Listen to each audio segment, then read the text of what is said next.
Hey there, it's the Machine of Nonsense with the Nonsense of the Year Awards, Day 3 for 2024. The final day sees us counting down the best TV, best movies, and best games of 2024. I'm your host, Eric, joined as always by Kayla. Hello, hello. Isn't it cool, Kayla, how this only took us 3 days to do and get us all together? We're so good at it, you know. It's Time efficiency. It's the 4th year, so we've gotten, pretty good at this. Mike, wouldn't you agree? Kept you waiting, didn't I? Isn't that what Snake says? Close enough. Close enough. Ryan, the Unabomber, is here as well. Yes, he is. Rock on, guys. That's for all of you. Long water on my hoodie. That's for all the video watchers here. I highly recommend. This will be both audio and video, but I highly recommend the video version on YouTube because you'll get to see all of the nominations and everything as they come up on my beautiful spreadsheet here. Tomas, you also love spreadsheets. Yes, one might say they're very freaking spreadsheets. cool. They are indeed Mondo cool. Yes. Yeah, like I said, we are doing best TV, best movies, and best games. In day 2, we covered most disappointing, best character, and best moment. Not in that order, though. We stuck best or most disappointing as the grand finale of day 2, and it was great. It was wonderful. If you haven't checked out day 1 and day 2, go ahead, check them out. They're on YouTube and your favorite podcast app if you prefer the audio-only version. Once again, recommend the video version. All right, guys, we got best TV of the year. This is how it's going to work. This is the 4th year in a row that we have done this. We are each going to bring... Normally it's 5, but if we didn't watch 5 things that we really loved, you can bring fewer, but you can bring no more than 5. They can either be in no particular order of how good they are, or I think some of us love to do them in order. Once we have the long list created of everyone's nominations, we will argue tooth and nail for which are the top 5 and which is the number 1 best TV show of 2024, best movie of 2024, and best game of 2024. And 4 runners-up, essentially, is how it works. Does anyone have a preference on who wants to go first? On my Discord screen, it's like Tomas, Ryan, Mike, and Kayla. D will be along eventually, so he's going to fuck that up completely. He'll just jump in at somewhere. But Tomas, do you want to start? I can start. I don't really care. Who wants to start? You should start. I start? Okay. All right. I'll start with best TV. You're team leader, buddy. Oh, whatever. I want to start. Mike volunteered. Boom. Start it off. Best TV, Mike. I'm going to start. Do it. All right. Now, if you paid attention in day 2, you know that TV's dead. That was the day that TV died. Was that official that podcast? But there's still a little bit lifeline on this list, on this 5. Little heartbeat still maybe lives on. My number 5 is House of the Dragon. Had some of the juice, had some of that old school, original series juice for sure. The show kind of suffers from the bad guys have all the interesting characters and the good guys they don't want to root for at all. The good guys. The one that we did like. Yeah, and then they kill the one we like. Yeah. I was gonna go that far, but spoiler alert. Remember. It I liked that it was into the more supernatural. We had a little side story, that had the wolf lady from Glow. I mean, that has she kind of just pigeonholed herself as to can only be into weird shit. She was really into wolves and Glow. If you remember, she was the wolf wrestler. Oh yeah. And man, that episode 4 was just this is it. This is, has cool battles, great just cinematography, great consequences and double crosses and all of the stuff that you want for sure. Hey, he's here. Yeah, all right.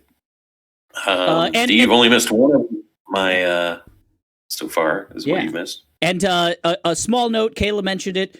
We have to probably go into full spoilers for everything that we mention here. So we gave that same warning in previous NOTYs.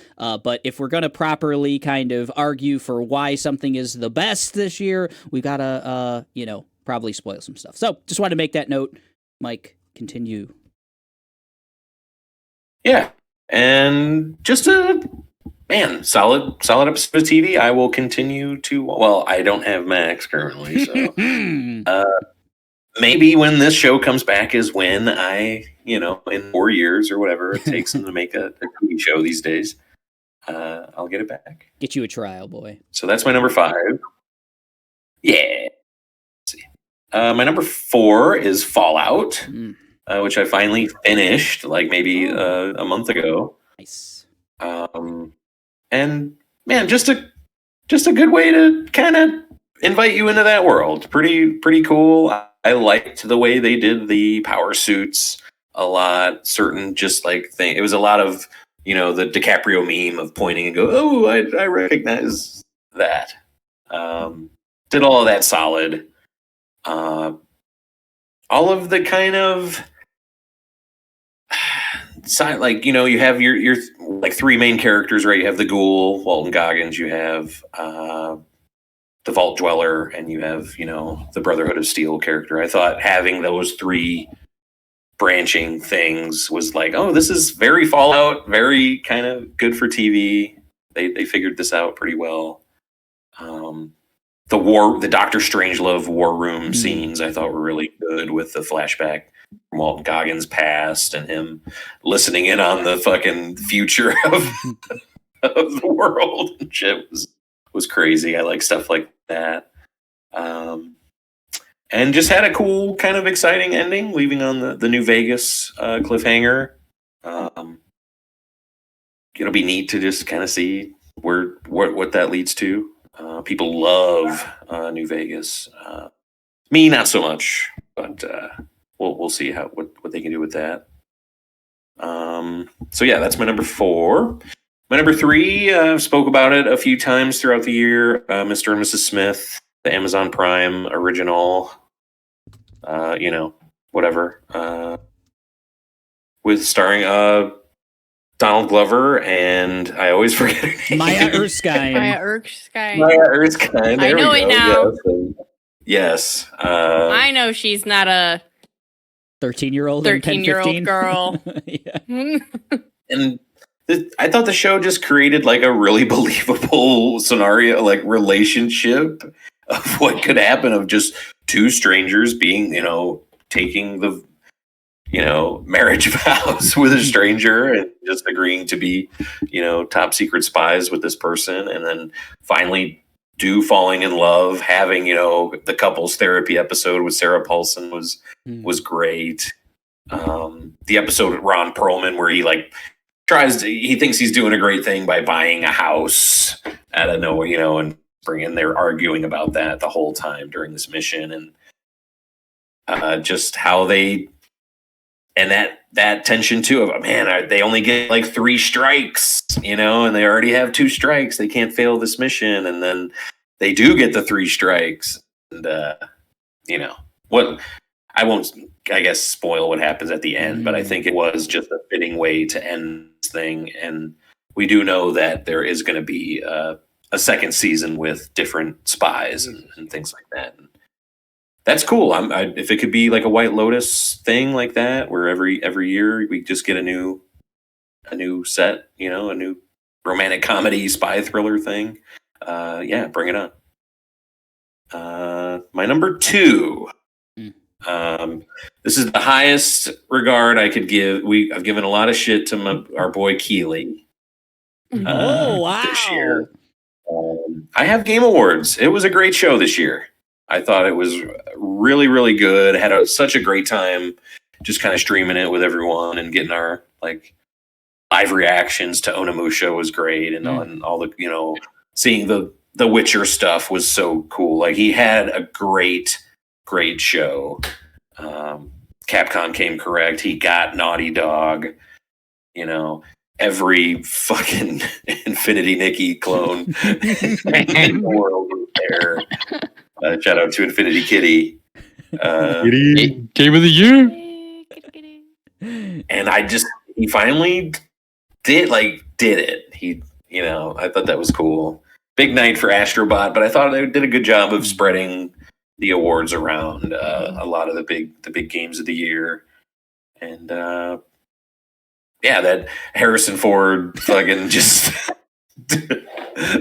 short circuiting on the Get on out the of stage here. was So awesome. Just keep rolling here. I don't need a teleprompter. I'm Harrison Ford. But my number 1, and really the only thing that mattered this year on TV for me was X-Men '97. Hell yeah! There it is. Just couldn't, I feel like I heard about this thing like fucking 40 years ago. It felt like that away. Like it was just like they kept taking time. You'd get little updates here and there, and then it was finally here. And it was us watching it weekly, sometimes saving 2 or 3 episodes. Watching it together was really fun, and just I couldn't ask for a better.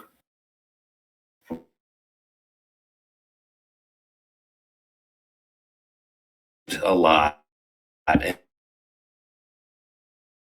Uh-oh.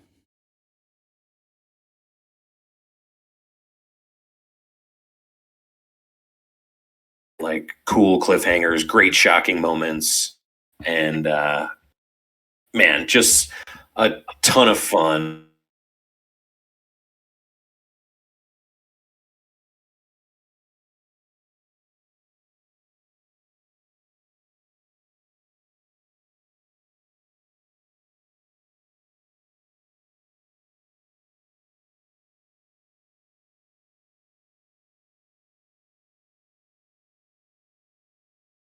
Game and shit like that, and just I couldn't ask for a cooler, better sequel to something I love so much. So, Oh no, we're gonna get copyrighted. Yeah, don't get us taken down off of YouTube. Oh god. Great pick. Sorry, Marvel. Sorry, Disney. Good. Oh Pick. no, I don't apologize. Good picks. You're not. All right. He's not apologizing. Way to go, Keely. You did it this year. You appeased the king. You appeased the king. he did that. He did. Like the jester he is, What? But that don't mean I ain't coming for you in the summer, Keely. You better come correct. You get 6 months, player. That's Yeah, notice he didn't nominate Summer Game Fest. All right, I will go second. There's some overlap between my list and Mike's in a lot of really good places, so I'm excited. First of them being my number 5 is Fallout. Just got to mirror everything that Mike said. Really, really good season of TV. I love that they captured the tone, because Fallout is incredibly violent, can be very dark, very scary, and there's a lot of that, but it's also just weird. Like Fallout is a weird property, and I think it captured the weirdness of Fallout really well as well. And there's some comedy there too. So really enjoyed Fallout quite a bit. All right, my number 4, Shogun. FX's Shogun. It was surprising. I thought I was very excited going into Shogun. I knew FX had a lot behind it. It trailered really, really awesome, but I definitely thought it was going to be more of a big epic with a bunch of battles and whatnot. And there's plenty of decent violence in Shogun, but it's really more of like the best parts of like a Game of Thrones where there's just like intense dialogue between people, political machinations, awesome conversations in awesome rooms, punctuated by some people getting their fucking head chopped off, or cannons exploding horses, and shit like that. So just some wonderful performances. We talked in day 2 about like Lady Mariko made best characters list. One of the best like characters that I think have been on screen in a long time. The fact that this is mostly in Japanese as well makes it incredibly unique, at least in terms of what we tend to cover, I would say. Maybe not like, anime, but I don't know. Hey. Shogun is great. Shogun is really, really good. Highly recommend it for anyone. It's just so well made and some great performances. It won like 75 Emmys or some shit, and it deserved every one of them. So just a boatload. I'll highlight another one there. Bold another one. X-Men 97 is my number 3 show of this year. Really, really great. Enjoyed it. I think it took that. I rewatched a lot of that original animated series when it hit Disney Plus. I think it was Disney Plus that it hit, and there is a difference between, like, I think it did a good job of like growing up as a series. Yeah. Like, there's just more weight behind a lot of the episodes and themes. Like X-Men is a grown-up comic, right? It is about like very grown-up comic. Right. It is about discrimination and things like that. And like, I think X-Men 97 told those stories in a really, really good way. Not a childish way. But very like approachable as well. So loved it. They should have went harder. Yeah, it was great. I'm excited to see more. Like, I think animation is where like Marvel is kind of strong right now. They pulling a DC, like only their animated shit's good. Yeah, maybe, and that's fine. Like, if that's the way they have to tell stories now, and their live action stuff's just not as good, then okay, give me a bunch of good animated stuff. Give me 7 seasons of X-Men 97 or something instead of crappy live action stuff.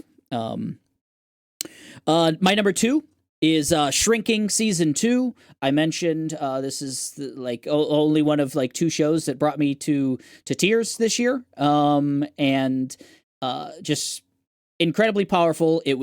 I didn't think I wanted a season 2.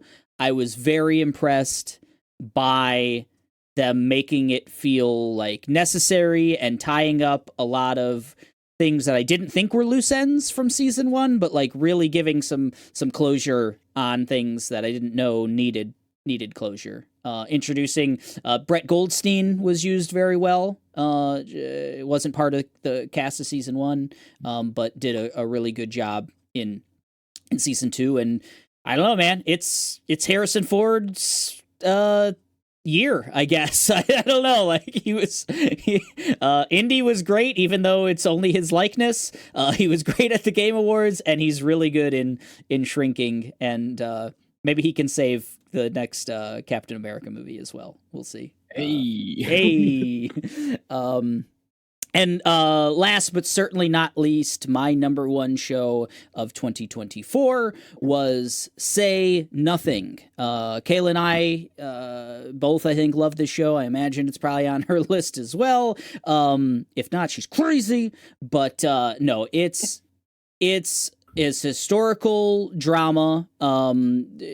Most of everything that takes place in it is ripped from actual history. It takes place during the Troubles, the kind of civil war in Ireland. It's by the same team that worked on Derry Girls, so it has a lot of the Derry Girls humor, but it's way darker. It actually takes on the war. Like, this is a war. There are car bombings. There are murders. There are, like, it's dark. There are kidnappings. Kidnapping. Yeah, it's a lot, but it is so well done, so well acted. Takes place over the course of like 30 years, so there's really good casting of people as they age, or using really good age makeup and things of that nature. It's one of those shows where, because it's historical, I spent a lot of time like looking up the actual the people afterwards. Yeah, and found that fascinating. Like, it was educational as much as it was entertaining. So really good show. Say Nothing is my number one. I should actually write it in the list, I think, so that it's actually there and represented. But yeah, highly recommend it. Go check it out. That one's on Hulu for anyone. Or I guess if you have FX, if you still have cable or something, it's probably on there. I don't know how any of that works anymore. I think my Roku gives me like a facsimile of cable television. So, like, man, commercials suck, bro. Yeah. Like Jackie, like immediately, she's like, change it, fucking get it going. I need content. She can't handle it. Who's got the next content? Who's next up for best TV? I'll go just because I only got like 2 things that haven't already been said. Do it. I don't think they'll be said, to be honest. But so yeah, like X-Men's locked in. X-Men just for me is one of my favorite comic book series of all time. And anytime you can push the darker narratives and like show just like it, X-Men's just so good for like. I love the characters, man. Fucking Magneto's dope. I already said it's the year of Gambit. Called that one. But I just love. Who am I right now, guys? Whoa. Are you Cable? Like Cable. You're right Cable. now, you see that? You're Cable. Yeah, it's good. It's good. Video viewers, you're gonna love it. It's a great gag. I love when they let my boys cook. Magneto. It's my boy. I love him. You know, I think they've like in the comics they've probably killed him about like 3 times and brought him back just because he's so damn cool. But yeah. So that one's already lit up. So don't need to worry about it. You can. But that would have been your number one, right? Yeah, probably. Yeah. I didn't put mine in any particular order, so I don't. Except for that one. I don't do that. You can lock in House of the Dragon. That's just an itch that I like to have scratched. You know, that those early seasons of, you know, Game of Thrones, man, the drama, the fucking, like, you know, like when they play in the game, you know, some people be killing, some people be, you know, sneaking, other people be, you know, pulling like rank and shit like that. Like, I feel like House of the Dragon's been scratching that itch still. You know, I still got that like waiting for the other shoe to drop feeling, you know, like, but it hasn't done that to me yet. So, she can stay on the list for now. Wait till season 7. Yeah. Then Fallout was also on my list. So, but that one's already locked in. You know, shows like that, I just love like kind of being able to share like something I grew up with video game wise in a medium that's more accessible to like my partner. And you know, I was like, they did a fine job with the medium. So But yeah, my two oddball ones are Somebody Somewhere. Mm. I love just a good slice of life kind of like show. I feel like a lot of the emotions that they convey in this, a lot of the insecurities of the main character Sam, I've gone through the whole trying to navigate life, shit changing on you without being able to turn with it as well as you would like to, family members dying, family members going through divorces while you're still all trying to figure out your shit. And, her best friend is like, gets into a relationship, so she loses her shoulder that she used to cry on, and it's a wild ride, but like it's like I'm there for it. It's it's lifey. Sometimes I need like that little bite of malaise in somebody else's life, but ultimately like the characters rise up and they grow and they become better people, and it's like I'm like getting like a different type of anxiety than I would get like from The Bear. It's a little bit more tapered. but yeah, I dig me a show like that. I got a soft spot for it. And then I just got to give a shout out to my boy, Matt Berry. Yeah. The Real G, finishing off a show that I've followed for a long time. I think probably the entirety of this podcast for now at this point. What we do in the shadows. It's just been fun following the journey of this wild band of vampires and like it's nuts. Like I didn't really dig the movie. I don't know if you guys saw the movie. Oh, I love the movie. Man, I thought it was a little too avant-garde for me, but man, the show just really did it. Oh man, we're werewolves, not swearwolves. I was just gonna say swearwolves. Yeah, rewatch it, Tomas. Rewatch. All right, I'll have to rewatch it myself. Jackie like checked the fuck out like about 45 minutes in. But, damn.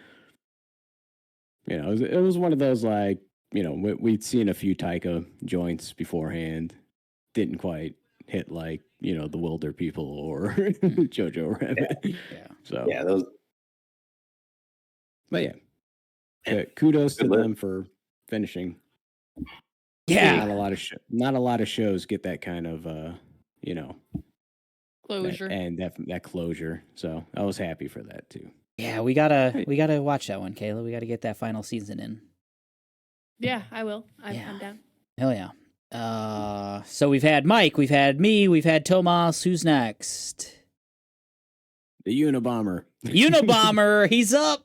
The Unibaymax. The Rhino Bomber. We'll workshop it. All right, we'll workshop it. We love it. What's that, Eric? You said go to the phones. All right, what's that phone? For number 5, X-Men 97. I mean, what else is there to say other than what everyone else has already said? It's an amazing show, mon ami. Like it was good. Damn. It was great. Magneto was stellar. Everyone was stellar in it. Adult stories. I wasn't expecting for them to go as hard as they did with it, and just a powerful show, guys. Fucking fantastic. Yeah, I want more. I hope we get more in the future. That's all I can hope for that show. X-Men 98 gonna be lit. Putting aside the malaise, I'm gonna say Fallout for number 4. I think this is a video game franchise done right, which is rare to say in this day and age. The acting, the setting, the aesthetic, the everything, it's so damn good. It's so damn good. I couldn't get enough of it. Really hoping for that next season to come sometime soon. I'm gonna, without, got to put some anime love in this mix. Yeah, so I'm gonna say, no exam here. So go Loser Ranger. Yeah, what a fucking show. What a powerful take on the Sentai genre. We can't talk about that here. What? Yeah, no, it's good. It's basically, we said before, it's like The Boys, but just Power Rangers. What else do I need to say about that? For number 4, this is kind of a left field here. Maybe I'll get some love on it. Rings of Power, Season 2. I don't know, man. I know there's a lot of hate for the show, but I listen, didn't season 2, so I can't back you up. maybe I enjoyed the first season. I enjoyed season the 2 first season. I like- want to check out season 2. Ditto. Didn't make it. there's good and bad parts to it for sure, but I think what stole the show for me was just Sauron. You know, they call him the Great Deceiver. He must have deceived me and liking maybe that season 2 compared to everyone else disliking it. So he did a great performance. Loved every minute of it. The music, I don't know, you love or hate it. That music from Bear McCreary, the guy who did God of War, and many other For soundtracks. yeah. He just killing it, man. Like just those earworms just get me every time someone comes on the screen. And let's see. For my number 1, I would have to say, Take Me to a Land of Japan, Shogun. Oh, Ah, the Nippon. yeah, there's no better show. I don't care what everyone has to say on this panel. That is the best show of the year. They gave me action, they gave me suspense, they gave me drama, they gave me I don't know, so much more than that, and I left with wanting more, but also accepting that'll probably be all there's going to be for it, because it's based on a book, right? I'm pretty sure. They're making more, baby. What? How? That doesn't even make sense. Okay, well, whatever. apparently, right? Or okay, all right. Maybe it's a different story. Maybe it's a different story, but yeah, all the actors. All you guys saying how much you like Game of Thrones and House of the Dragon, it's getting a little bit of that treatment. Yeah, definitely has some of that Thanks a inside lot. of it for sure. Yeah. There's some extremely powerful scenes without violence in that show that just, there's so many layers and different perspectives you can look at it through different characters' POVs. And just a great show, guys. I absolutely fucking loved it. I think me and Isadora's favorite show of the year. My hands down. Yeah. That's my list. Really good show. Good list, Ryan. Good list. You got good taste. Very solid. I guess I got to check out Go Loser Ranger now. You guys have definitely piqued my curiosity on that one. I don't know if you'll like it, but we'll see. Hey, no, you guys hype. Hey, look, I checked out at least half of Dan after you wouldn't shut up about it. No, you piece of shit. No. And I was like, hey, this is pretty cool. I know what a turbo granny is. At least that makes a couple of us. Yeah. Oh, this is bonkers, man. Rings of the Turbo Granny. That's my favorite show. Do it. All right. So we still have Kayla and we have D. Who wants to go second to last, and who wants to go last? Go ahead, D. Hey.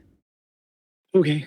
So I'll start with number 5, which is something that was just brought up, and it's Dan. Oh.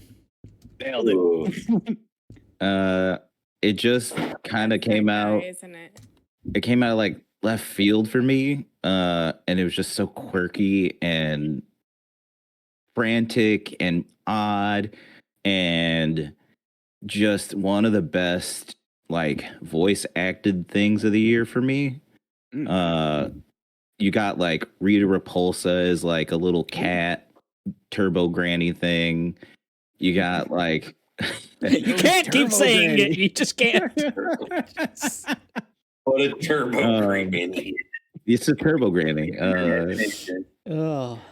But it's like that, and then there's aliens and all this shit going on, and that's not even the focal point of the story. It's the weird little rom-com thing that's going on between the two main characters, and that's just the shit going on around all of that. And they give so much time to all the characters too, not just the main. So I really fell in love with it right away, and it really kind of stole a spot that I kind of thought wasn't going to get bumped out. Nice. Can we talk about the slapper of an intro? Yeah, it's so good. Intro of the year, yeah. Yeah, second catchiest, but it's the same dudes made it. They just made 2 bangers this year. Creepy Nuts, check them out. My number 4 is Fallout. When you guys brought up tone, I just immediately thought of like episode 1.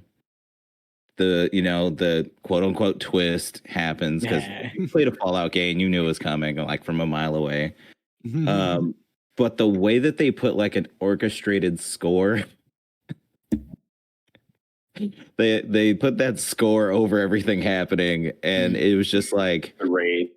Ear to ear smile. Fucking like this is it. I think they have a big juicy franchise on that one.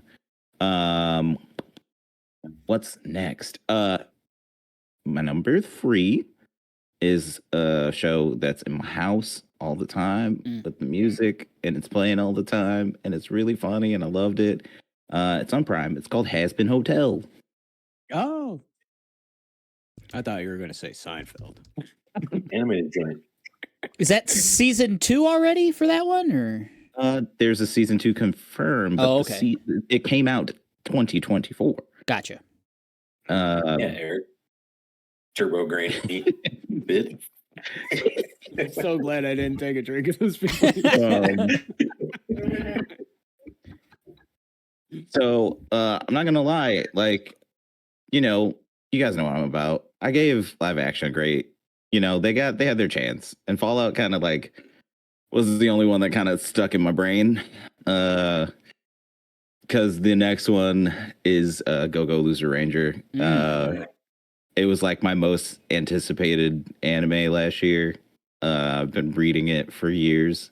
So seeing it kind of get like a lot of good press and love was just so good. And it's just really, really, really, really good. And then to absolutely no one's surprise, my number 1 is X-Men 97. Oh, ayo. There it is. He got there.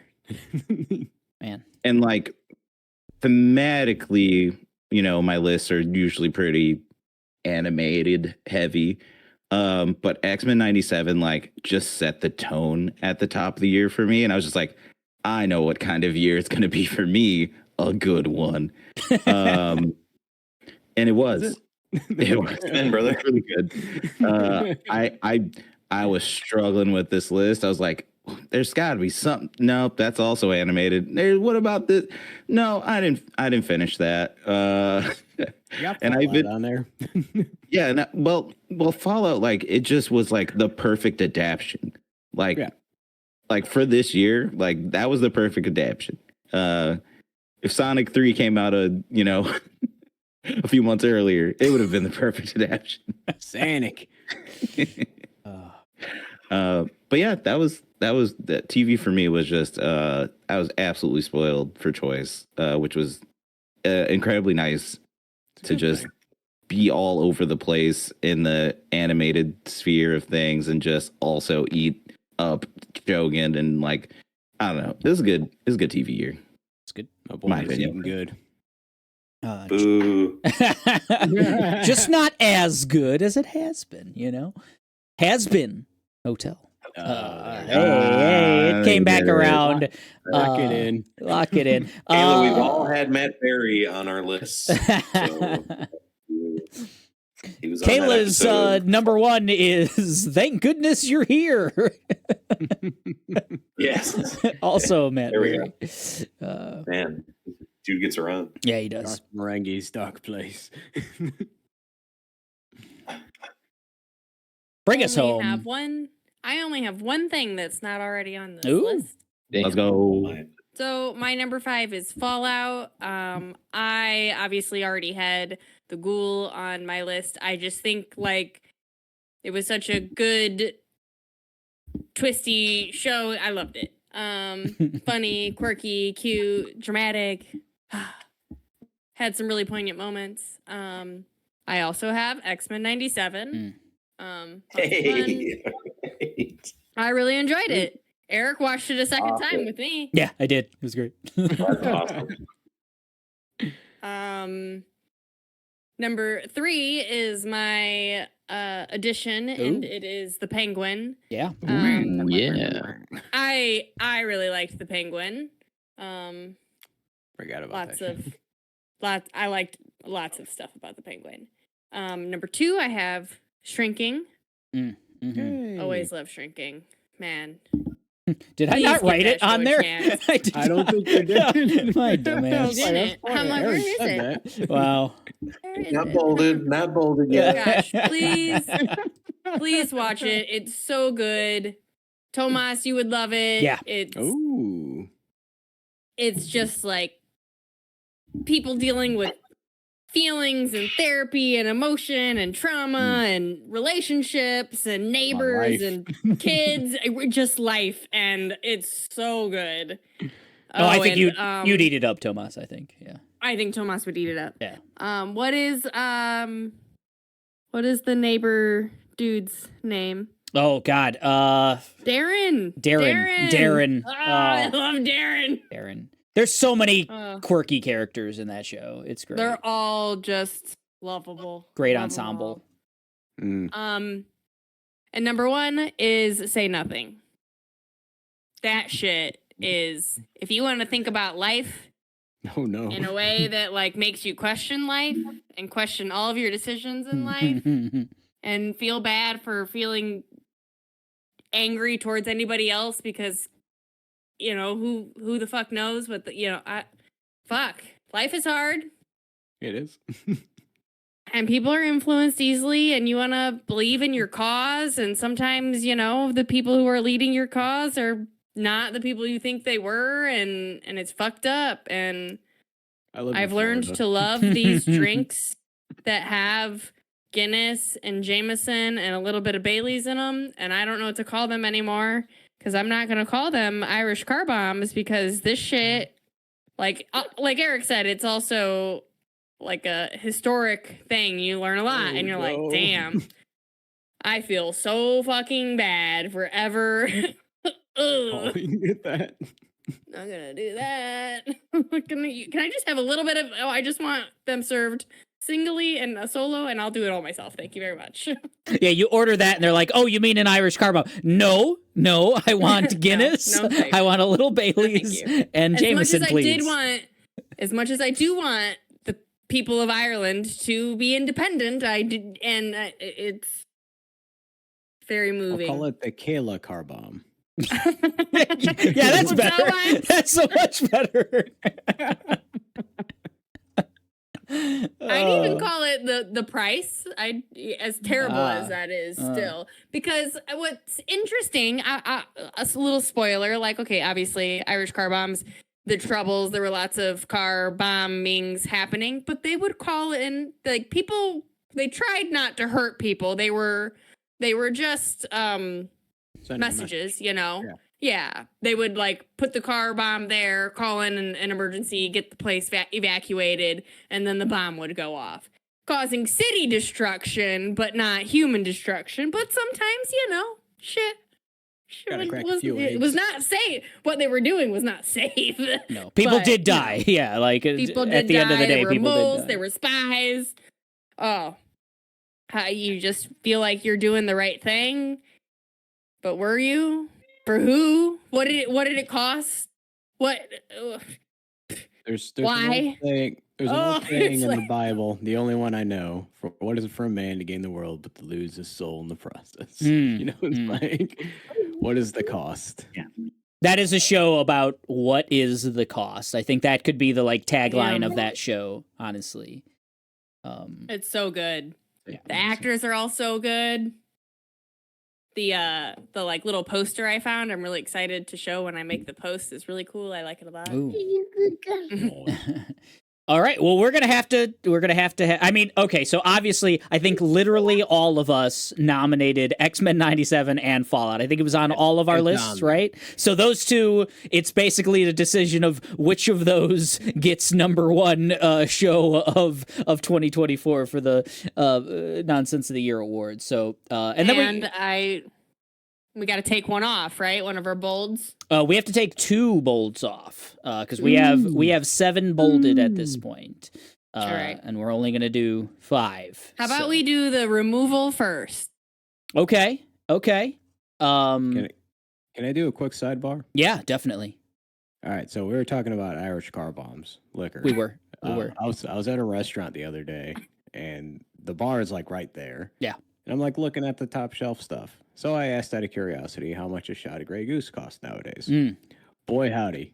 I'm so glad I stopped drinking. It was $17. Jesus. Holy cow. Wow. Oh, gosh. I had no idea. Yikes. Neither did I. Those tariffs, am I right? Ugh. Goose I Island. know that like Really Irish car bomb rise up the shots are price. like $20, but they're like Jesus a Christ. whole drink. I used to be able to get blitzed with a 20 in my wallet. What happened? That's yeah, why we used to be a proper country where you could get blitzed for a 20. That's my platform. All right. I'll vote for you. Please, Eric, run. Yeah, I'm No. dying over here. 2020. no more. So television, I am willing to I'm willing to lose Shogun to keep Say Nothing. Whoa. If that I like is- if that's okay. Ryan, you also I think had Shogun, Who so made you king of this would- Shogun. this would be taking one of yours off, but I would take Go Go Loser Ranger off and leave Shogun if I'm gonna have to like Sophie choice it. You king of go-go's. okay, that's a, Like, What about House of the Dragon? well. hey, I don't like it. That, you know what? I Honestly, I- that was like my number 5 by default. Uh-huh. Okay. Okay. For me, that was that kind of situation. got in the same I pool. needed a show that I finished this year to be on How we there, feeling? and I liked it. It's a liked good it. show. It's worthy of a 5, Yeah. but maybe not it our has 5. some good moments too. Yeah. Okay. Get it. Get So it out. okay. Put it just under Say I think Nothing. House of the Dragon should go down. Okay. And Ryan mentioned at least Go Go Loser Ranger as being on the bubble, maybe.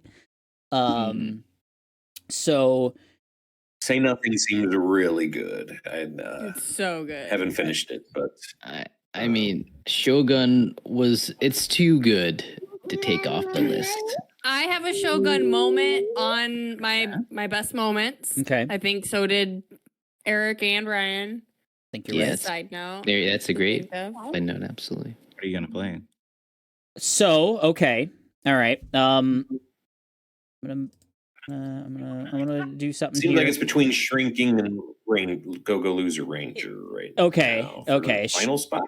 That might be, Something like yeah. Is that how we're feeling? So X-Men and Fallout locked in. Say They both Nothing, got 2, right? pretty not locked in. Shogun pretty locked in, and then Bubble, Shrinking season 2, and Go Go Loser Ranger. Is that what we're down to, or anything else we want to argue Sure. for? Even something that's not bolded. We could like I before we started like really all being. I was like, damn, the 2024 Game Awards on this list would be real nice. But maybe that doesn't have Hell enough. yeah, get Shrinking out of there. Get Shrinking out of there. I don't know. Eric said I would love shrinking. So. I know you would. I You know don't you think would. you would like? I think Mike would like Shrinking too. I think Okay. you would too. Well, there you I think you'd have to not have a heart if you to Goody. not like it. But I think it's probably Yeah. not a D jam or Ryan jam. No, I you watched it, thinking? loved it. It was fantastic. Ooh, there you Loved I mean, it. not that you wouldn't like it, but there's no this anime is whatsoever very in Shrinking. Right, it's very streamlined of something that like I know Mike likes. I don't that even type think of any of the drama. characters have ever even seen anime in that universe. I think. Definitely not. You know what wasn't Gabby for sure fucking has. streamlined? She Game listens Awards. to rap Lord of the Rings. You're right. You're right. Oh my God, Gabby's amazing. Is this the joint on Apple TV? Yes. Mhm. Okay, yeah. So good. Go get you a free trial. We're gonna They're start throwing our them out 3 like months crazy. or, All right, so I feel like then it's like comes down to Ryan's watched both of these. That's true. I think so. It's between what two? Sorry. Shrinking and Go Go Shrinking Loser and Ranger. Go Go Loser. I know it means a lot to us, but I think it might have to go. You know. Ooh, I will say so. Wait, do you have a word on that? I will Item say to be humble here, if we were to lose Go-Go Loser Ranger, this would just be my list. So just putting that out there. I just wanted to make that known. But you know, Only happened once before. Yeah, Once you're cooked. wouldn't be the first time. Wouldn't be the first time. I probably liked Shrinking more than Go-Go Loser Ranger. I'll be honest. I mean, it's incomplete, right? Shrinking's kind of complete, so it's a different perspective. I mean, I'm sure Go-Go Loser Ranger becomes even more phenomenal later on, but we only got one season, and there are some slow periods in it that I More to kind of, come. wasn't agreement with. But most of the show was pretty amazing. I enjoyed the take, just everything. But Shrinking season 2, oh, come on, it's good. how can you not love that fucking last scene there with them at the It's amazing. train The station? train whatever. station. Oh, I love it. Yeah, that was such a man. Hit so many levels. Like a baby over here. That was me. Like a baby. Okay. Are we first question, are we good with these 5, which would be X-Men 97, Fallout, Say Nothing, Shogun, and Shrinking season 2? Yeah. Cool with it. Okay. Mhm. Now, number 1, is it X-Men 97 or is it Fallout? X-Men 97. X-Men Yeah, I 97. think everybody. I think it's X-Men 97. Well, good. Then I don't have to change the list at all because that's where it is. All right, I'm going to hit those with the old yellow paint there. And that is the Best of TV 2024 from the Nonsense of the Year Awards. Shrinking Season 2, Shogun, Say Nothing, Fallout, and the number 1 Best TV of 2024 is X-Men 97. Yeah. The definitive list. Definitive. yeah. Man, I believe I Right. called this podcast the all I care about. definitive podcast of definitiveness when Eric posted our 4-year Oh, anniversary. hell the yeah. other day. Oh, yeah. I just want to chime in. The reason why I didn't defend Go-Go Loser Ranger like adamantly is because it's just the first part. Mm. It's just the first part, guys. It's establishing everything. There's slow periods because it's the beginning. Fellowship of That's Ranger, fair. You know, Well, I really really- appreciate Dee and Ryan being humble and letting me have my entire list as the Oh. definitive list. Thank you, guys. Eric's looking good this year. this is the worst TV year we've had doing these. I think. This might be the worst TV year we've had. I don't know. TV has been the best each year, it seems, like that we've done it. So it's like, I really liked all of my 5. yeah. I was gonna say compared to other years, Yeah. not good. Compared to other years. But it's still an incredibly solid year of like just overall TV, like widespread.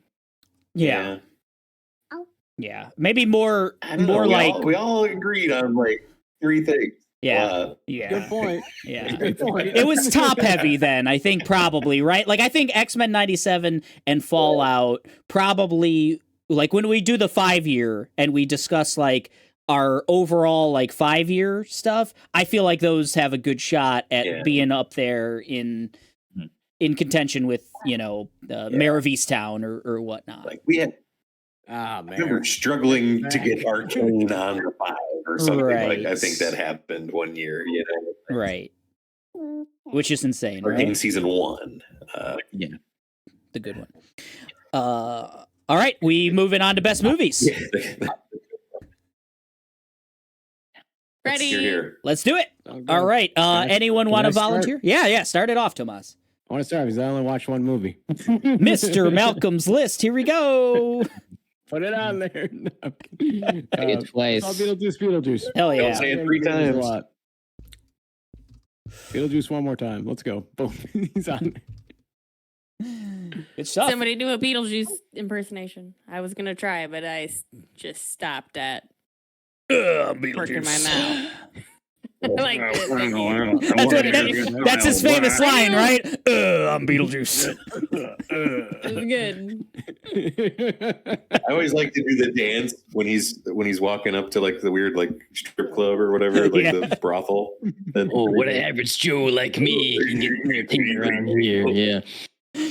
Oh, He's so gross. he is gross. I love Beetlejuice. Super grody. Yeah, it's like gross, but you love it. Yeah, exactly. Good stuff. He's just a scamp. What a lovable scamp. Mike, did you know Michael Keaton was in Call of Duty? You know Whoa. that? That's an I had no idea. That is most inside of jokes. Let's see if he's in the rest of my list. Let's see. I guess I'll go next. Hell yeah, do it. Yo, baby. My number 5, coming hot off the top rope, A Real Pain. The Kieran Culkin, Jesse Eisenberg starring, and I believe he directed it, film about 2 cousins who lose their grandmother, who both meant a lot to both of them growing up and stuff. But they've kind of grown apart over the years, and after her passing, they agree to do this Holocaust tour in Poland.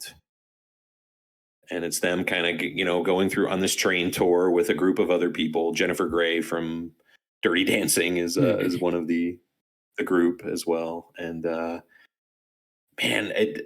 Culkin's getting a lot of praise. He's probably going to win Best Supporting Actor Oscar this year. But I thought Eisenberg was really good too. Just the relationship that they have of both of them wanting something that the other has, and that if they're kind of the yin and yang of each other. One has the charisma, but the other has the crippling social anxiety, but he's got his life together, and he has a family. And I don't know. It really worked on me. It's on Hulu right now. I strongly suggest checking that one out for sure. Hell yeah. My number 4, Love Lies Bleeding. I had Jackie as one of my characters, best characters of the year. This is just like a cool kind of noir romance. It takes place like in the desert. Ed Harris is this crazy like villain in the movie with like 6-foot-long hair, and he's weird gun runner in the desert and shit. And it's real visceral, it's real violent, which I really liked. The scenes of just like the bodybuilding competitions are really cool. they end in violence, too. like every scene kind of does. But there's a lot of beauty and power and violence, like the juxtaposition of those things throughout the film that I like. Kristen Stewart's really good in this. She's Ed Harris's daughter, who gets kind of Jackie mixed in with all of this shit. And the ending, I think a lot of people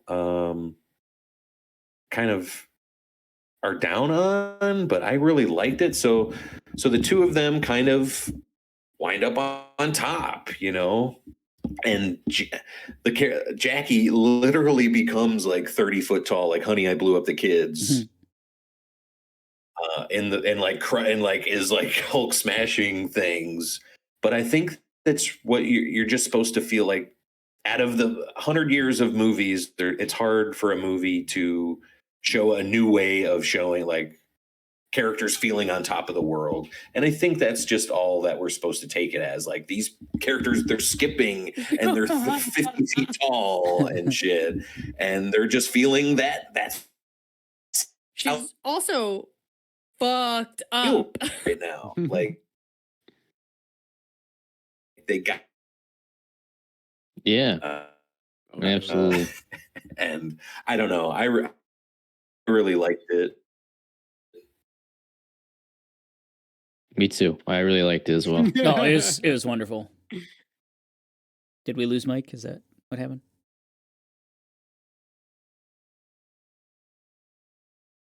With arms wide open. Oh no, did we lose me again? No. No, you're No. there. Oh, okay. Are you So there? we lost I can Mike. see you. Okay. Yeah. Just waiting for him. Can you guys hear me? Yeah. Now we can. Absolutely. Maybe go from a video feed to just an audio feed. Good thing this is a audio podcast and has no video element. Can you guys hear me? You're breaking up a Yeah, little bit. kind of for us. robotic. Can you guys a hear me little now? Yeah. Nothing? Yeah. No? Yeah. Yeah, hear you now. Yeah. Can you go get that one? Yeah. Uh, There she goes. Where is it? Is Okay. it down there? Is it down there? Yeah, let's get it. Man, what a Hey. great internet connection day, huh? What Well, we the got? Super Bowl, maybe he fucking shit up. Oh, you could be All right. Uh-oh. Well, while we're Oh, wow. what we got here? What we got? We got Real Pain, Love Lies Bleeding. It's really great. Great Mm. list. I can take over the mantle in the time being if you want to. Can you guys hear me? Yeah, I think he's Oh. back. He's back. Yeah. All right. Yeah. Do I sound okay? Yeah, you sound great. Yeah. Hello? Hello? We hear you. Oh. Maybe he can't hear us. Okay. I can hear you guys. Can you Fantastic. Pod. guys hear? I'm just gonna move to my phone, I think. All Oh, right. no. Hell yeah. Hell yeah. What even is life? I got a lot of editing to do. That's gonna be fun. Yeah. Let's edit it up. It'll be okay. Yeah, it'll be Oh, fine. This It'll one be in like a week.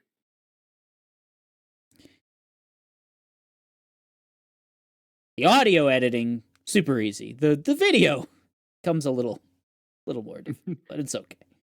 You should timestamp shit. I should. All right. There he is. He All looks right. like Sorry a about giant monster from Love Lies Bleeding. Yes, yes.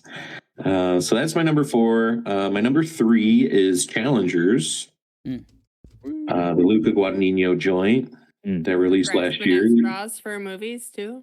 Oh no! Hey, oh, hey, oh. Oh man, I really dig Challengers. I like that movie a lot. Story of like these two up and coming tennis stars who both fall in love for a professional tennis player played by Zendaya, and she kind of agrees to become their coach and stuff, and then she actually starts dating one, and there's like a competition between them to like who's going to actually be the boyfriend and things like that. And I don't know, I think Luca makes really sexy movies. I think Call Me by Your Name, Bones and All, and this movie are, I would say, sexy as movies. I think the steamier scenes are really well done. The tennis scenes are awesome. The soundtrack by Trent Reznor and Atticus Ross is very good. And man, Luca's just my guy. I don't know. I like all the movies that I've seen of his. And I was disappointed this one didn't make it in the top 10 for best film of the year. And yeah, that's my number 3. He got traded recently, right, Luca? Yeah. He's making movies for the Lakers now, unfortunately. And my number 2 is Nosferatu. Just something that still sticks with me. I just love the set pieces, loved all of the little tiny things. It was if Eggers has like Wes Anderson type of like every little thing is thought over and placed in the right thing, and all of the color grading is like has to meet his standard and everything. And Yes, he's like the horror version of Wes Anderson, I think. Is what I'd say about Eggers. Loved all the performances. Loved, Skarsgård as Nosferatu. You never would have thought that it was him, compared to his stuff in like Pennywise and Barbarian and things like that. And man, just seeing that shadow shot go all over, Germany or wherever they are, like just him, the creeping death that's setting in his town and the plague that he brings with him. It has moments where it is super scary, like where it knows it needs to like show how fucking crazy powerful this dude is. Like, he can take out, even though he looks like just a floating bag of guts at times, he can still suck, and man, big ups for Nosferatu. I was down on Northman, and I'm glad that Eggers could bring me back with this one. And there's weird. He's either making a Wolfman movie next, or he's making Labyrinth next. Maybe both. Maybe put a wolf in the labyrinth.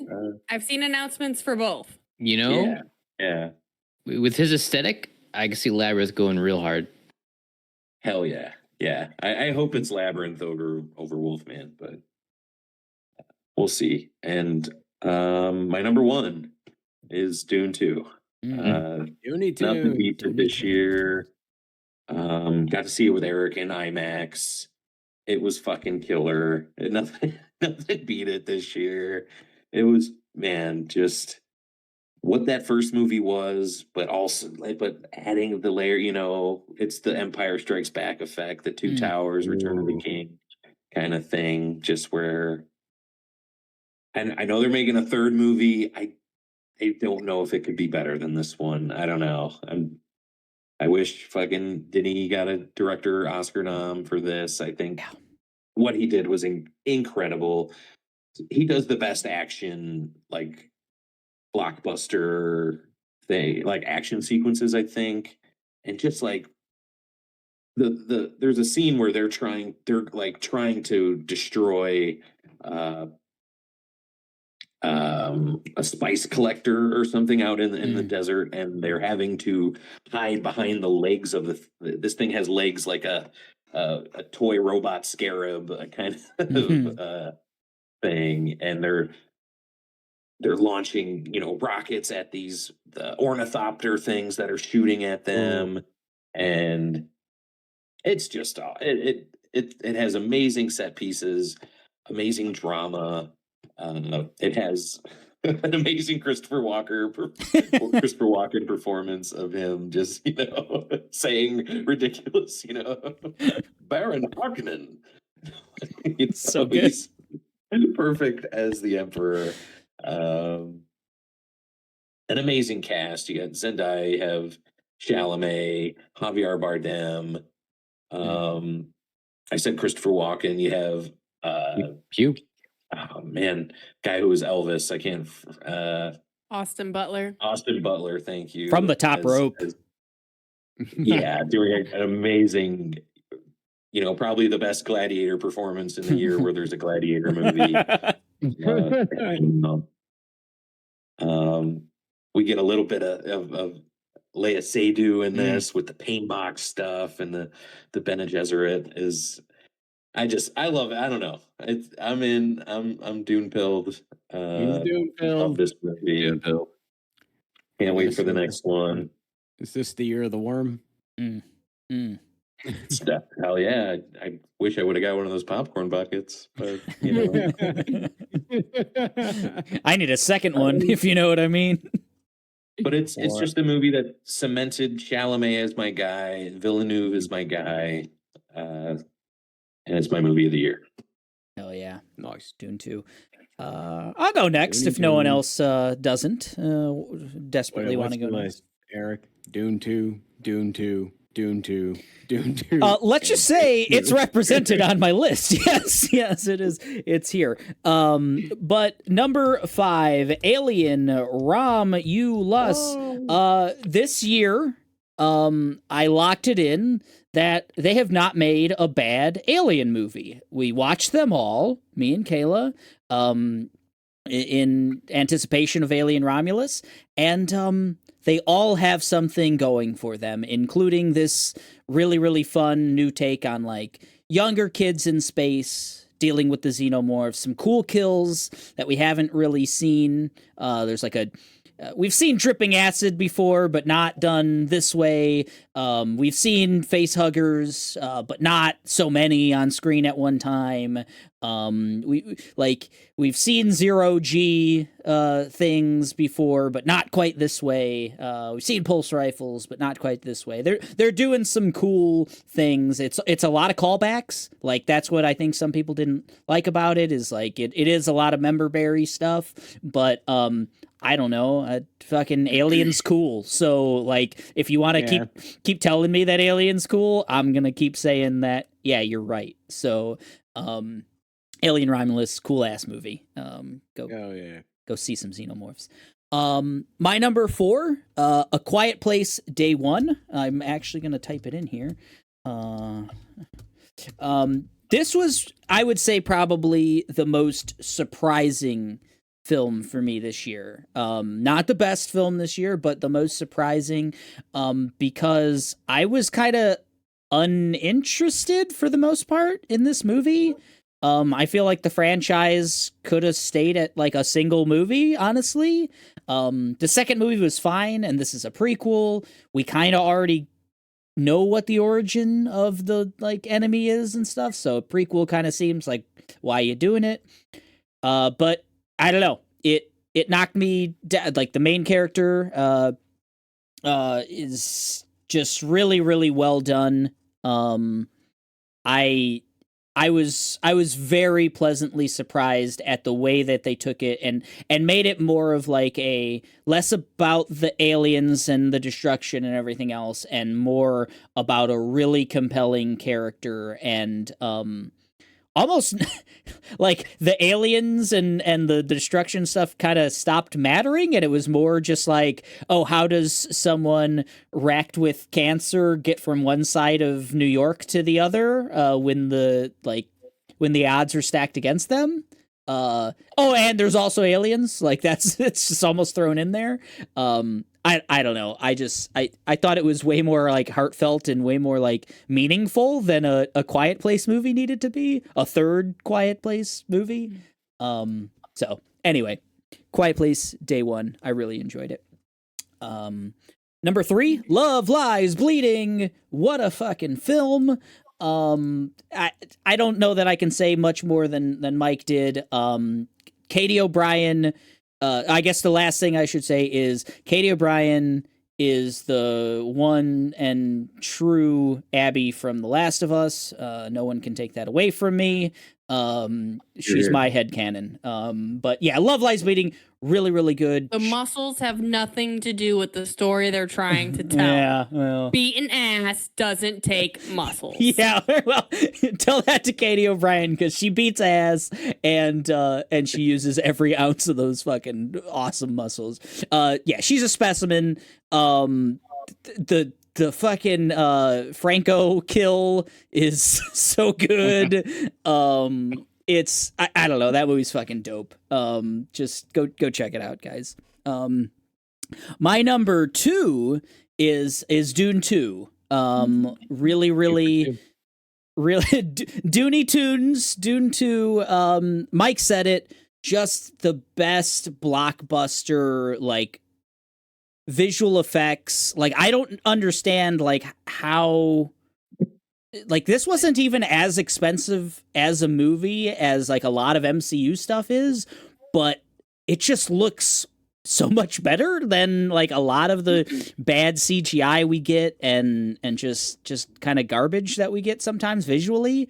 The color palette, the vast open spaces, the cool fucking technology, and like Mike said, just a wildly huge cast of characters, weirdos. Javier Bardem is such a fucking weird dude, but I love him.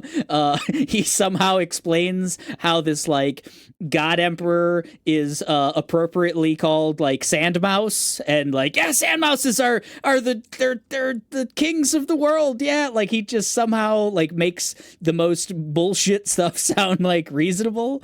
Dune 2 is great. Dune 2 is very good. Oh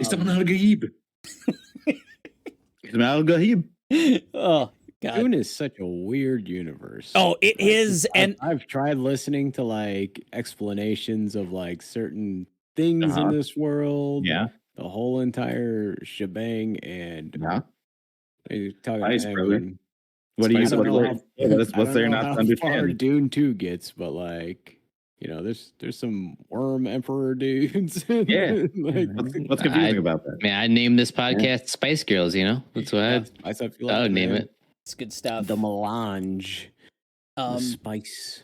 Yeah, the last Showers. thing that I want to say is that a lot of times with a sequel, you know, it has to or it might make the previous movie worse because of choices or whatever else, but seeing Dune 2 made me appreciate Dune, the first Denis Dune, that much more. It just made me appreciate that universe that much more, those characters, and it's like it took Dune, the original, as like maybe like a 9 out of 10 in my mind or something like that, to be like, oh yeah, no, they're both just 10s. They're just like, they're both just amazing Elevated.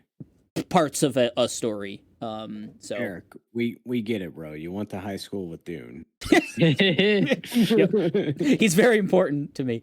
But the most important thing to me this year is Civil War, and I don't mean the real one. I mean the one that was on on film.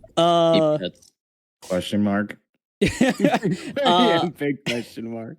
I mean, Alex Garland's my guy. He continues to be my guy, and he just has not disappointed me. I love that. Like, it's not an apolitical movie. Like, there are politics in this movie, but it's not the politics that you would have thought. Like, it could have been really easy to just take like what's going on in our real world and say like, oh, this is just what it could be in 20 years or something, and it's really not. Like, it's an alternate kind of history. It's an alternate take on like the US and stuff like that. It kind of doesn't even get into the whys of it all. It literally is a take on war and like on civil war and people killing each other. And it takes it and says like, the why doesn't matter. Like, when people are just dying and doing awful things to each other, like, you don't need to know the why. It's just like, this shit is happening, and look at it. It's both like Nobody really knows, and here they are doing it. Exactly. And it sucks. And it fucking sucks. Exactly. Like, it's not glamorous. It's not like cool. As like breathtaking as it can be, like to see combat on film and everything, it's still like, at the end of the day, you leave this movie, or you should leave this movie of like, yeah, this war's not fucking cool, man. Like, it's not. Yeah, a lot of war films are very romantic. Like, Yeah. we gotta find the guy, and we're you know, the good Yeah, they're guy's gonna win in the romanticized. end. Mhm. Yeah. It's like, You know what? It's not always a Saving Private Ryan stab in the chest scene. Right. You know? Yeah. Sometimes it's just a scene of like, I have no enemies. Yeah. Yeah, that's a powerful statement you got there, D. So you're telling me nobody says "take this libtard" as they throw a grenade over their fence in this movie? Maybe in the Blu-ray DVD or extras or whatever. The extended but, cut. Yeah, but I don't think so. No. The Snyder cut. No, it's more like, why are you shooting at that guy? Because he's shooting at us. It's a lot of that. Like, so. Man, I'm just out here trying to pay my bills. Yeah. Yeah. I'll go next. Hell yeah. Do it, Alright, great. Unabomber. What's that, Eric? Go to the phones again. Say it once, say it twice.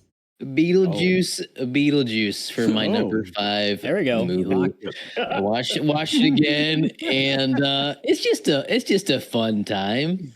Is it a amazing, crazy movie? No, but Keaton just steals the show. Did we need it? And no, we didn't need it either. He's eating good. Definitely wasn't needed. I'll I think agree with that's that. the one question. But sometimes movies just need to be enjoyable, and that's exactly what it was for me. It was an enjoyable movie. Reminded me of something I'd watched in, like, as a kid, 80s or 90s. Don't have to think too hard about it. And I just love the scene when they're in the church and he blows up and he gets all fat, and it's fantastic. It's a hell of a ride. Nostalgic.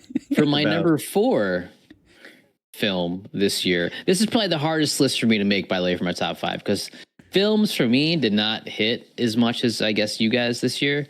I kind of had to like really reach for this one particularly, but I'm a huge fan of comedy, especially sketch comedy. And this film, Saturday Night, I don't know if you guys watched or not, this archaic sort of like documentary type of the first Saturday Night Live, show. Got me enamored. I love the acting in it. I love the takes. I love seeing Billy Crystal go over his script over and over and over. I love the scene between Chevy Chase and Mr. TV whipping his dick out in front of him and taking his girl. It was great. A little, anxiety ridden for me at times, but like that's the tone it had. And I just love seeing the foundation of what that show, could have not been, and like how to got there in one condensed, very tight movie. So Saturday Night, reached my hand again over the aisle. I'm gonna say Nosferatu is my number 3. Someone who's a relatable floating pile of guts myself. Man, that's under the hoodie. I don't know why. I can't get this fucking movie out of my head. Like the visuals, I think I'm going to remember the rest of my life. This guy is a masterful director. You can tell he's an artist in every way possible. In every like scene, there's so much detail and so much just going on that's just shot so beautifully. One thing that I loved about it is you felt scared, but you weren't jump scared, for me in this film. It just, the aesthetic really, just the atmosphere is like, Freddy Krueger in a way, but like just, I don't know, gothic in a sense. But yeah, great performances. I would say that. Number 2, I would have to say Deadpool and Wolverine.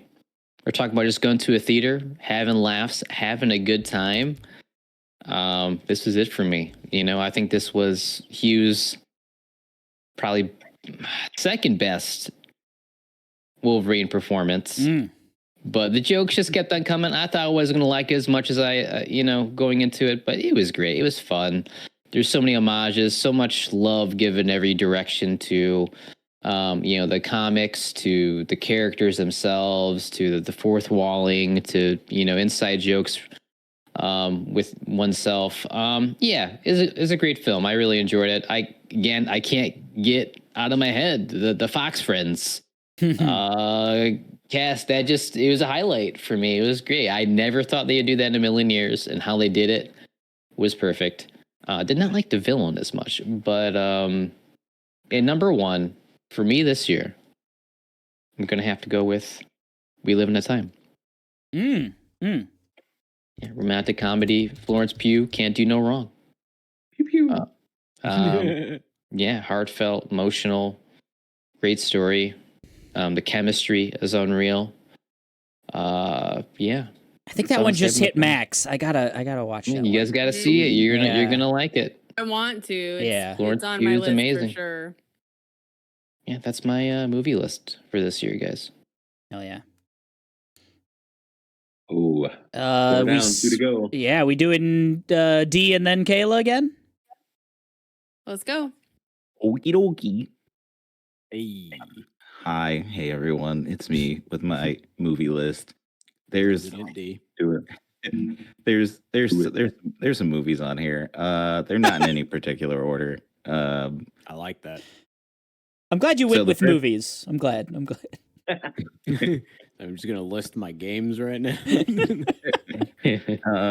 So Transformers 1 was Ooh, yeah. a really like just good, just solid movie. Even just kind of thinking about like, have they done an origin story for them? Do I care? And then coming out of that, like, oh shit, I think I cared. That was amazing. cared. I think I care a lot. I think I'm gonna think about this for a little bit. And it was just stuff they recycled stuff that's happened outside of a prequel, and it just was really good. It was like a very good climax for an animated movie. Probably my favorite one. Other one was, No way. this year. Oh, this year. Okay. Yeah, I thought you meant like all ever, time. not ever. What? We're talking about this year. Like, what are you talking about? Wait, were we doing a best You of all almost time lost list this my whole bet. time? Sorry. Sorry. Keep no, going. it's okay. My apologies. I What? checked out Deadpool and Wolverine. Deadpool and Wolverine was really fun. Ooh, lock it in. I didn't. Well, we'll talk. I like that it is not Deadpool 3 because it's not Deadpool 3. It is really just its own movie with no villain, just none. There's no villain. There's some guys, they're in the way sort of. They just had a bunch of fun in the movie. They didn't know what they were doing, but I had also a lot of fun. There it is. Dune 2. Hell yeah. Looney Tunes. I finally watched Dune right before Dune 2 came out. Hey. So I got a back-to-back experience. It was really great. That's the right way to do it. And just well, I do have like the transient memory of the old Dune films because my mom has read all of Dune. So when those movies came out originally, I was sitting watching, and I remember the weird emperor dude and the creepy robot hands, and Checks out. Still a fact. yeah, still So you got, absolutely like, all that terrifying. past ancestral knowledge in your head, Yeah. man. Big ups to Yeah, David Lynch, Yeah. Rip. yeah. R.I.P. Rip. Lynch tried to fit 3 books into one movie. What a mad lad. Just insane. I want to also count out, I think it was my last one, which was just my personal pick of the year, was Piece by Piece. Nice. The Pharrell Williams. The Pharrell one, where he does a biopic, but it's the studio that does the Lego movies. Lego. It's really fucking charming, guys. It is such a fun ride, and just all the things that I didn't. He's been in the business so freaking long, guys. Yeah, it's a ride. It's a really fun ride, actually, and I highly suggest you check it out. If you love anything he's done ever, it's worth the watch. I think it just hit On Hulu. Peacock. Oh, Peacock. Okay. Oh, I got that one. Yeah. I remember seeing it. I remember seeing the thumbnail, big and proud. Oh yeah. Piece by piece. What a wild thing to do, right? Like a Lego Pharrell movie? Like wild. It just works. The only thing I don't know. crazier is going to be the Kendrick Lamar Super Trey Bowl Parker, Matt Stone performance? movie. That's no, he's making a movie with the South Park. Yeah, with Trey Parker, and yeah, That's awesome. it's gonna be amazing. All right, Kayla. Wrap up Fabulous. best movies of 2024. Okay. Suspense. My number 5 is Heretic. Nice. Yeah. Yeah, that movie was interesting. Tone definitely like.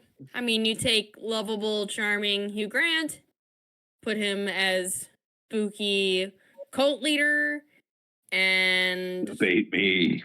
It's yeah, it's intriguing. Good film. Good film. Number 4, I have Civil War. Hell yeah. Just sit on that one, think about it. Number 3, Nosferatu. Lots of echoing everything that you guys have already said. I just think it's so stylized that it deserves credit. Number 2, Love Lies Bleeding. Man, this was like the first film we watched of 2024, and it stayed up there. Yeah. And my number 1, my favorite movie was Speak No Evil. Ooh. I really liked it. No Dune. No Dune over here.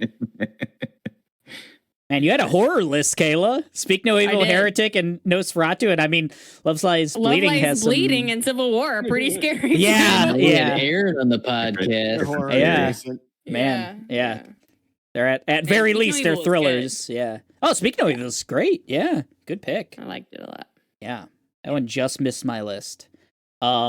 Okay, so we have some bolding. So Dune That's my 2, italics. Nosferatu, and Love Lies Bleeding all had our 3 picks, our 3-fers there. So I think they're pretty much locked in. They don't have to be in that order necessarily, but we're basically deciding on 2 more spots, I think.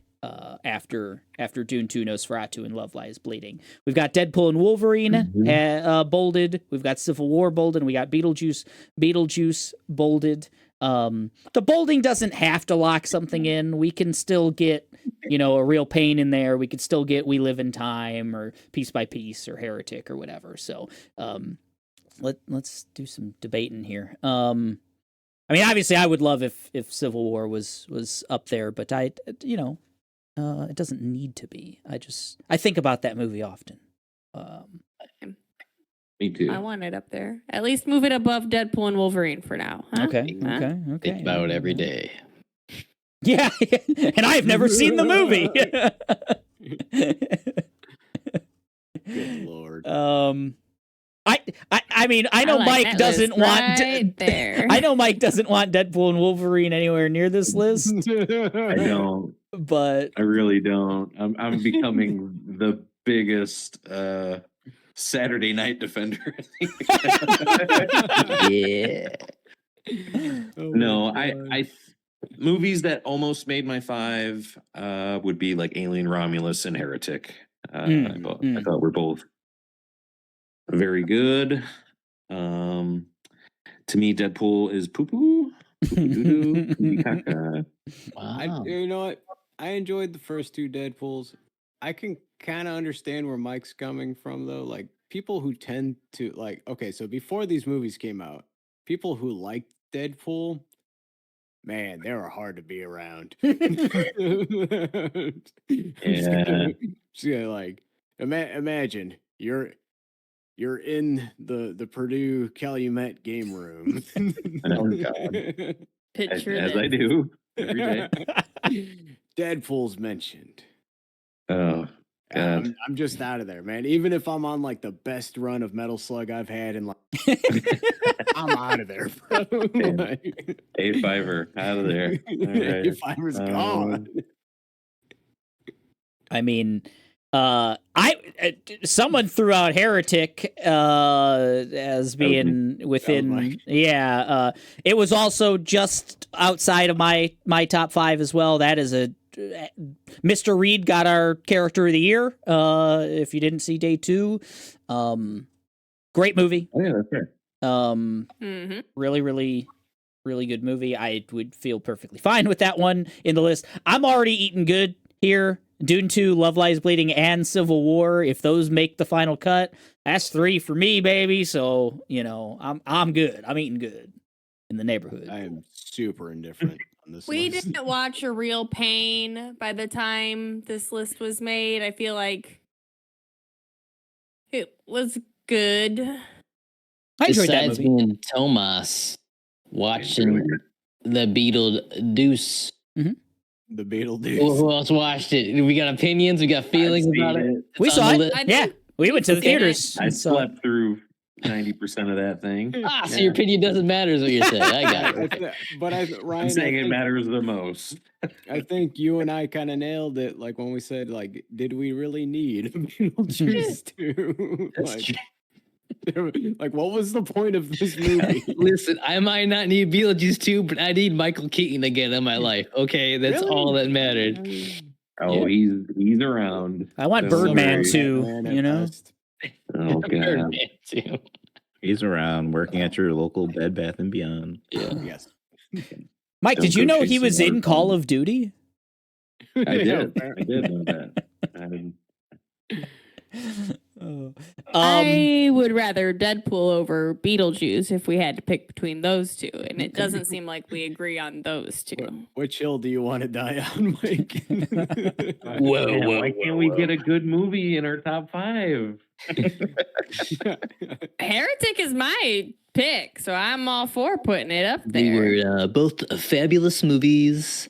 You could do no wrong. You guys really loved just paying money to sit down and be reminded of all those shitty fucking Fox movies we watched because Oh, they were the man. only things available to angry. us, and we just eat it up. We just wow, it's the Human Torch up there. And Like, This is deep, man. I'm glad I got sunglasses right now because the shade this guy is throwing is unreal. Wait. Do you often stupid. need sunglasses for shade? Yeah, man. And especially We for were- Mike, man. we've had important shit with this franchise. We've had fucking Avengers Assemble. We don't need the fucking. We don't need Blade and Gambit To be vengeance. teaming up. It's the Right. Avengers we wanted. It was just a silly movie. It was by no means like a real movie. Neither of them never are appreciated Deadpool that. or Beetlejuice. It's not a real Right. movie. I think you're right. I think It's you're not a real movie, but it is a real movie. It is a movie that It's happened not. and it's real. It's really not. The more Mike Billy- fights, I kind of want it on the list that much more. Okay, Mike. Did you hate it more than Thor: Love and Thunder? Ooh, that's a good For question. not being a real movie, That's it sure a as hell made a good real amount question. of money. I'm sure Deadpool is better than that. Piece of dog shit. Love and Thunder is very bad. Yeah. Look, I got Look the hologram ball. face. I haven't even touched on the Logan aspect of it. Mm, Like yeah.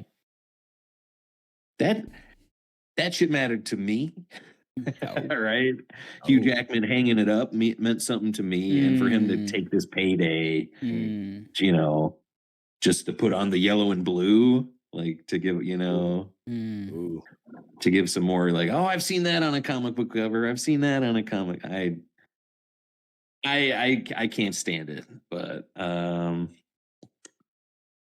don't know. Can we put Go-Go Ranger here? I'd do that. Oh. Did anyone else check out Speak No Evil? That movie is super dope. Put I it don't at know. 5. Mm. Put it. It's a put it at 5. I Just think do it. Heretic is like we had 3 people vote for Mr. Reed as a character. He's great. It's That's great. a point to make. All right. Um, So if I did this, Beetlejuice. if I did this, if our list I changed my was in no particular order yet, because we haven't discussed that, but if our list was, if the 5 were Dune 2, Nosferatu, Love Lies Bleeding, Civil War, and Heretic, what would people think? Speak on it. I would think that I've seen technically 2 of these movies because I start a lot of movies and then I have to stop watching movies. Yeah. So Dune 2 is really the only one I actually watched all the way through. It's called a mic. and Pulling a have- mic. and have a real opinion on. Gotcha.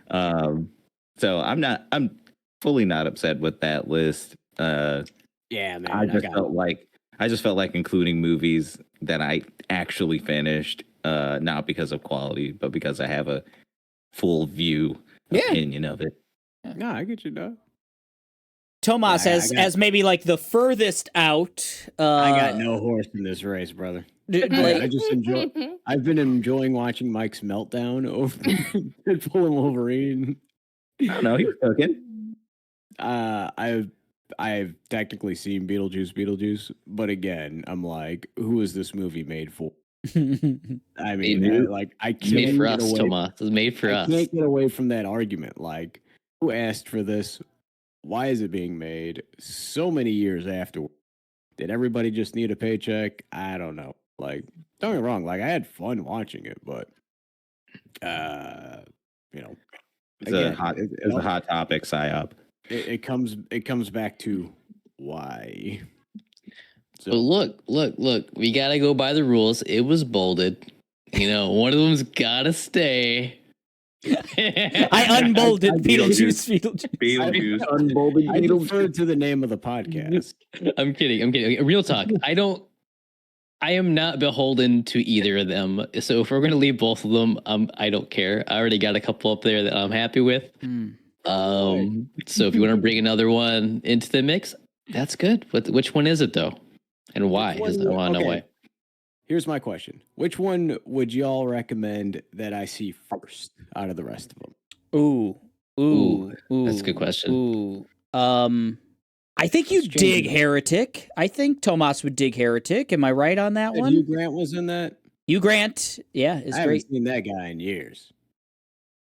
Well, he's playing a different character than you've ever seen him play before. I will tell you that. Bumbling romantic. I think Tomas would probably like We Live in Time, even though I haven't seen it. Yeah, I think Tomas would like We and Live in Time. Jackie would probably get down on that. That's a great call, Kayla. I think he'd probably like that one. Maybe not the most, but he definitely would enjoy the film. I'm not sure. I don't think you'd like. Transformers has the greatest ending set piece of all time. Of all time. That's Dee's favorite animated movie. Of all time. Of all time. Of all time. Definitely not of 2024. Okay. Alien Romulus is real good, guys. No, I like Alien, man. I've been dying for a good Alien movie for a while. The top 5 looks so good right now. Let's just figure out order. Don't no more Eric joints on the fucking top 5. Okay. All right. So top 5 locked in. We feel comfortable with Dune 2, Nosferatu, Love Lies Bleeding, Civil War, and Heretic. Not necessarily in that order, but those 5. I think the order is perfect. I think the order seconded. I don't love it. I think we could use some change in this world. Nosferatu got more votes than Dune 2? Oh, did it? They got the same. They got the same? Are you sure? Nosferatu, Dune 2, and Dune 2, Nosferatu, and Love Lies Bleeding all had 3 votes. Wow. Holy guacamole. Yeah, I don't hate it. I mean, if it was me personally, I'd put Love Lies over Nosferatu. But if we need to talk about, I love Dune 2. I am fine with Dune 2 being our locked in. Yeah, it looks good. Looks good. Paul Atreides says Dune. He says and it's so cool. He's such a badass in that knife fight. He drinks the blue juice. He fucking drinks. You're so silly. The blue milk from Star Wars? What? They invented it. Oh, okay. Guys, did you know Dune was first before Star Wars? Did you guys know that? Yeah, you're absolutely right. All right. We're doing it. Locking it in. No changes. Best movies of 2024 for the Nonsense of the Year awards are Heretic, Civil War, Love Lies Bleeding, Nosferatu, and the number 1 film of 2024, so says the Machine of Nonsense, is Dune 2. Boom. Let's go. All right. On to best games of 2024. Tomas had to drop, but he gave us Metaphor. He gave us his 1 game nomination. Re Fantasio. I think he would have said Balatro as well. I don't think he did. He had every opportunity to say Metaphor Refantasio when he said it. Isn't he playing it though? Where's that D that really liked it? I forget. I'll Talking about Metaphor Refantasio? Metaphor Refantasio. Balatro. Good game. I'll go first officially. I mean, Tomas went first, I guess, but I'll go next, I guess, is what I'll say. So my number 5 was Call of Duty Black Ops 6. Question mark. In that one? This was a return to form for, I think, Call of Duty, for the Black Ops franchise, for Activision, all across the board. Just a really, really good first-person shooter. They added some awesome new things that have never been in a Call of Duty game before. It felt like from what I hear, like a Hitman game. I've never played any of the Hitman games, but there's these levels where you have an open ability to kind of go about them the way you want. There's choice. There is ways to do things non-violently in ways that Call of Duty is not used to doing usually. And the pacing of this game is so good. It moves from there's levels where it's your traditional Call of Duty kind of corridor shooter, and that's just done very, very well. The guns are great, and the action's great, to these kind of open zone, choose your own adventure, spy stuff, to these awesome defense missions. You've got this, safe house where you're defending it near the climax. Everything is just so good. There's awesome intrigue. The Black Ops games always do so well with the Cold War spy shit, and your government's lying to you and you can't trust them, and Tomas should have been here for this part.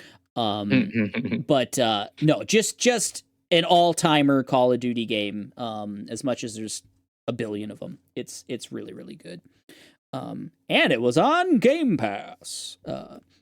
Another Game Pass game, Indiana Jones and the Great Circle. Just a good-ass Indiana Jones game. I don't think I've ever played an Indiana Jones game at all. Kayla and I recently watched the entire saga of Indiana Jones, and this game just captures being like a kind of an underpowered guy in a world of Nazis, and just having to do what you got to do, find a shovel and knock out a Nazi.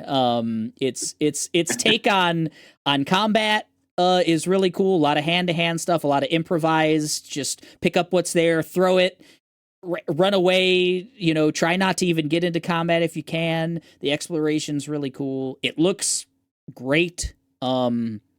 And just some really great set pieces. There's this set piece on the top of the Himalayas where you're in a submarine that shouldn't be there, but it is, and you're on top of a mountain, and then you're not on top of a mountain. I'll just say that, and it's just a really good game. I think another Game Pass one. Go check it out. PC or Xbox, or I think it's coming to PlayStation here soon. It's just really Eric's in Phil Spencer's pocket. A little bit so far. I memean, he's definitely in our pockets. Yes. Yeah, he Phil by Phil. He owns most of my wallet. Because my number 3 is another game I played on, get this, Game Pass, Stalker 2, Heart of Chernobyl. Great story behind this game. Came in a little hot. It is kind of janky in parts, but really unique kind of open world survival first person shooter that captures, I think, a lot of the cool stuff from Annihilation. Like the novel and movie from the 60s or 70s, Stalker, were heavy influences for the movie Annihilation and the Project X, or not Project X, Area X trilogy of novels that made Annihilation one of my favorite films. That whole exclusion zone, weird paranormal stuff, it's done so well. It's a bit long. Kayla mentioned that. There's some. It's like one of those games that would be number one and would be a like consideration for like all timer if there wasn't a little jank and if it wasn't a little long. You can kind of tell that obviously there were issues in getting this one out, and everything else was made during a real war. Man, cut and focus. They had a lot of ideas, and most of them were supposed to be good. like multiple DLCs coming out too. It's like you could have milked this cow forever. It's like, massive. If you just just give me a little bite chunks, and we could have been doing this for a while. It's massive, but really, really worth checking out. And digging in if you want to like a big experience. And I think I played it wrong too. There's, you can definitely really cool. play it as like a more of a survival game, more of a go out and just live in the world game. I played it more as a story focused game, but it's a good game. My number 2, not on Game Pass as far as I know, maybe not even still for sale. Who knows? Prince of Persia: The Lost Crown. I talked about this. They buried it. It got a little buried, unfortunately. They closed the studio that made it, and there's a lot of controversy there. Ubisoft doesn't know what to do with any of its games right now, but just really good. I mean, just an awesome Metroidvania. Really good, really accessible, I think, for like a fast, difficult Metroidvania game. There's some really great quality of life improvements, like being able to, like, you can take these snapshots of different areas to bring back up, and it shows you where they are kind of visually and everything else, especially when it's this Metroidvania where you're gaining powers and then gaining access to new areas and stuff. Whenever you hit a wall, you can kind of take a picture and say like, oh yeah, I gotta use my newly found double jump or whatever there. Really great quality of life stuff. The combat is insane. The puzzles, the like abilities you get and the way that they interact with puzzles that it throws at you. Really, really good. It honestly should be number 1. I think it's the game I think about the most from this year. It's released some DLC. I need to go back and play that DLC, but it was my number 1 game for a long time, most of the year, until I played Silent Hill 2, the remake. That is my number 1 game of 2024. I was already in the bag for Silent Hill 2. It's one of my favorite, like the original is one of my favorite games of all time. Love the Silent Hill universe. Very Silent Hill pilled. Wasn't sure if Bluebird could do it, like they've had a spotty track record. A lot of people, I think, thought that this could be a big disaster, and it is the perfect like remake of that game. And it is, I think it's a full-on remake because it changes up a lot of things. It's much bigger than the original. It's much like beefier. Like there's just more detail to everything. Areas are bigger. There's more things to explore. Combat is 10 times better. It's actually like, it's not Resident Evil 4, but it's like somewhere between the bad combat of all of the Silent Hill games and the really, really good combat of like a Resident Evil 4. So you maybe like the combat of Resident Evil 2, let's say, remake, something along that line, where it's like it's very good. Really bad. No, It's really bad. no. The worst. No, there's an awesome like ability to combo off. You could like kneecap enemies and then go in for a melee attack. All of like everything feels real meaty. Like the enemies, when you're shooting them, it feels right. They have like area specific damage and stuff like that. So it's a good battle system. Like it's a good fighting system in it. And it's also it hits on it is not an action game like latter day Resident Evils. It is a survival horror where you are, especially early on, limited in your supplies and stuff. But for my money, nothing is scarier. Like the games don't like this is Dead Space level of just like claustrophobia, scares, incredible environments, incredible monster design, and just a great game. Great So game. you're in your pants off. Oh yeah, Ooh. the whole time, just shitting them. And then you know. Oh yeah, Nice. Good list. Solid list. thank you. Who's next? I'm next. Hell yeah.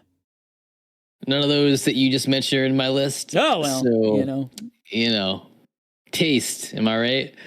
Some people got it. Variety. Some people say. got it. Some people don't. What can you do?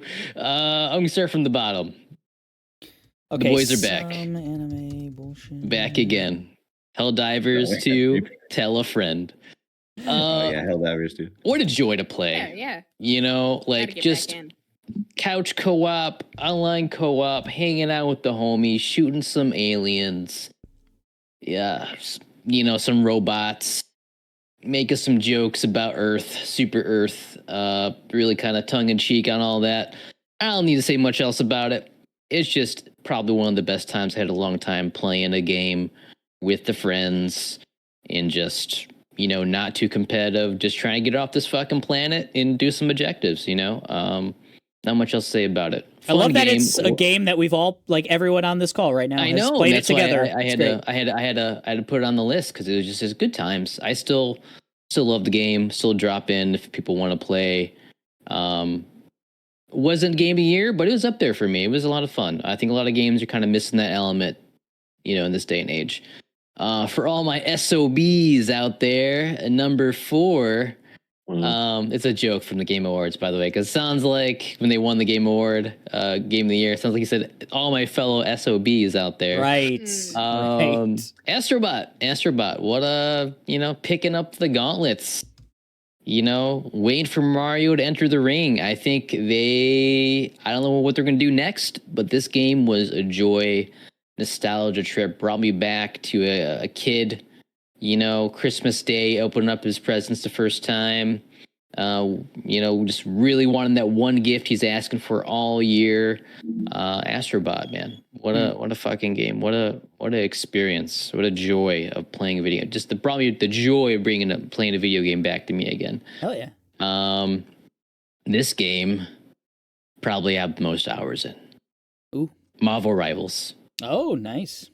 I mean, bringing me back to Marvel again, baby. NetEase. Whatever they're doing, they're hitting the ground running. The interchangeable, the skill, the competitive nature of the game, how the characters interact with each other, to the design, the aesthetic. It's a hero shooter, by the way. It is just hitting all cylinders for me, man. It is a fun, addictive game. I love how they're tying the actual franchises and movies to the skins, and they have like own customable, you know, like when you're Thor, you buy the Love and Thunder skin. That's what you think about the movie. Oh, good. Like good. when you twirl your hammer around, it does a fucking guitar riff, man, and it just so badass. Yeah, what an amazing game. I love it. Eating it up. It's so much fun. So much fun. Number 2. How many games of service games you got on here, man? Yeah, I know, man. I like playing games with people here. Oh God. I'm gonna have to say Pokemon. No. Oh yeah, that's number 1. I'm gonna say like a Dragon Fin of Wealth.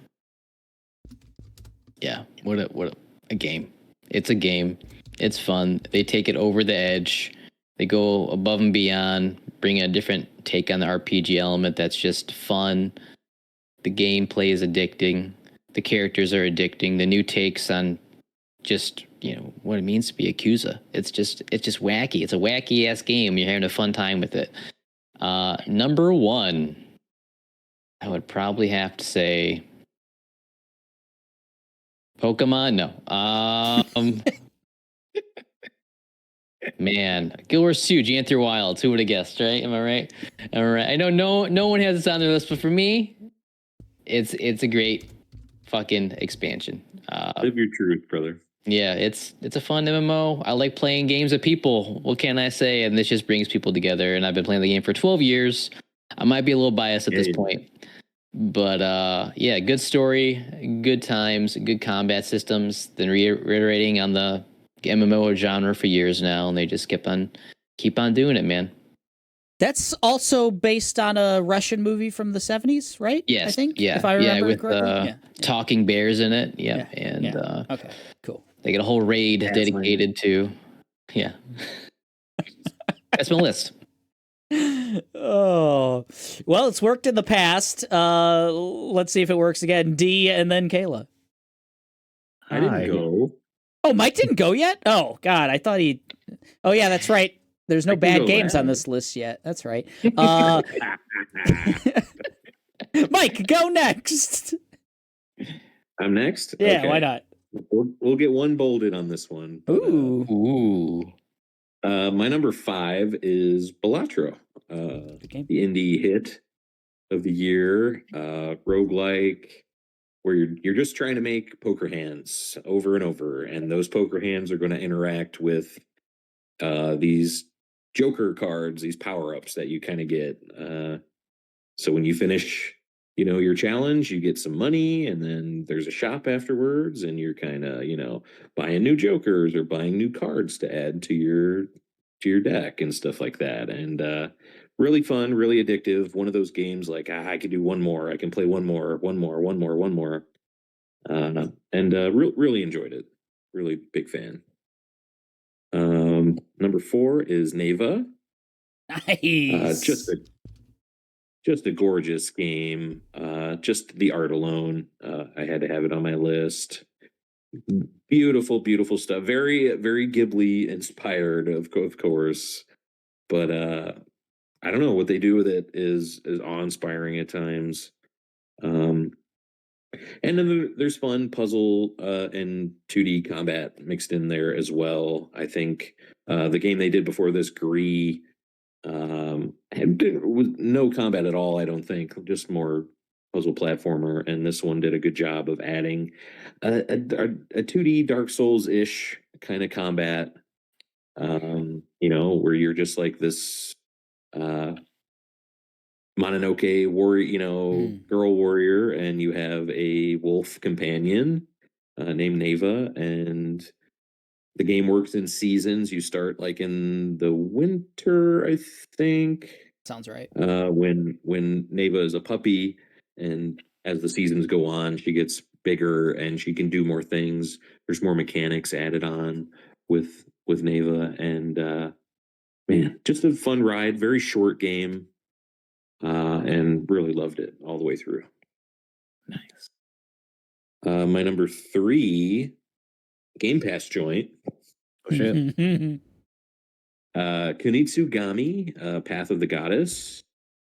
This was the Capcom game that I kept getting upset at because I thought it would be Unimusha, and it wasn't. But it turned out to be a rad game, and we have Unimusha coming, so everything is perfect and worked out. And this is like a tower defense mixed with a little bit of city building. You just play as the swordsman, and you are protecting an evil spirit. Has as it does in all of Japan history, evil spirits were just sprouting out all the time. Has kind of this little mountainside town. Evil has crept about, and you are trying to the goddess, who's kind of like a Yuna from Final Fantasy X. She has to perform these these dances to bless the land and get rid of the scourge that has infected it. And you are defending her as she is completing this dance. And you're setting up you're rescuing villagers while you're doing this. You're assigning those villagers to jobs, like archers or healers. Sumo wrestlers is even a class that is in this. And the game's really fun, and it adds a lot of layers of challenge, and it's a lot of replay it and replay it, but don't do this the whole time, or replay yeah. it and don't lose any of the light in this. It's a dark mine level, and you have to light all these, lights along the way, these lanterns, and like if you could beat the level without losing any of them, you'll get a bonus. It's one of those like score chase kind of things as well. And just had a blast playing this one. Love Capcom right now. Ooh, Capcom. Capcom. My number 2, bolded Astrobot. My number 2 had a blast 100%ing this one. Getting just collecting those bots that's gaming, baby. That's that's what it is, and you'd go into a level and you'd like, oh, who am I gonna see? Am I gonna see Snake? In this one, am I gonna, am I finding Dante in this one? Am I finding, Aloy? Where's she at? Really fun to just dive back into the levels, go back to your home base, see what you have unlocked there, go back, to the level, unlock more stuff, blah, blah, blah. And just really tight, fun platforming. The best levels are kind of like the speed trial levels that you unlock, or the lost secret levels that really kind of challenge that fun, keep it that momentum, double jumping, using the laser, and that stuff. Really fun power ups in this. Better. The one thing I know for sure that it does better than Mario is the boss fights. The boss fights are all really well done. Really just like, wow, what am I going to be doing this time? Kind of thing. Yeah, that's my number 2, Astrobot. And my number 1 is Elden Ring: Shadow of the Erdtree. Valid. Replayed Elden Ring leading up to this one, and it cemented Elden Ring as like one of the best games ever for me. Replaying that, had a blast, brought that character into Erdtree, got my butt kicked all over again. Just the best dungeons that FromSoft has ever made is in this one. I believe it's called the Mesmer's is the Shadow Keep. An unbelievable dungeon. I still don't think I've found every like cool secret and different route to go through that place. And unbelievable art style in this game. FromSoft does it like no other. Just looking up at the Erdtree and just in the overworld and seeing these like drapes of this ethereal weird ghost tree floating everywhere. Amazing boss design, amazing enemy design.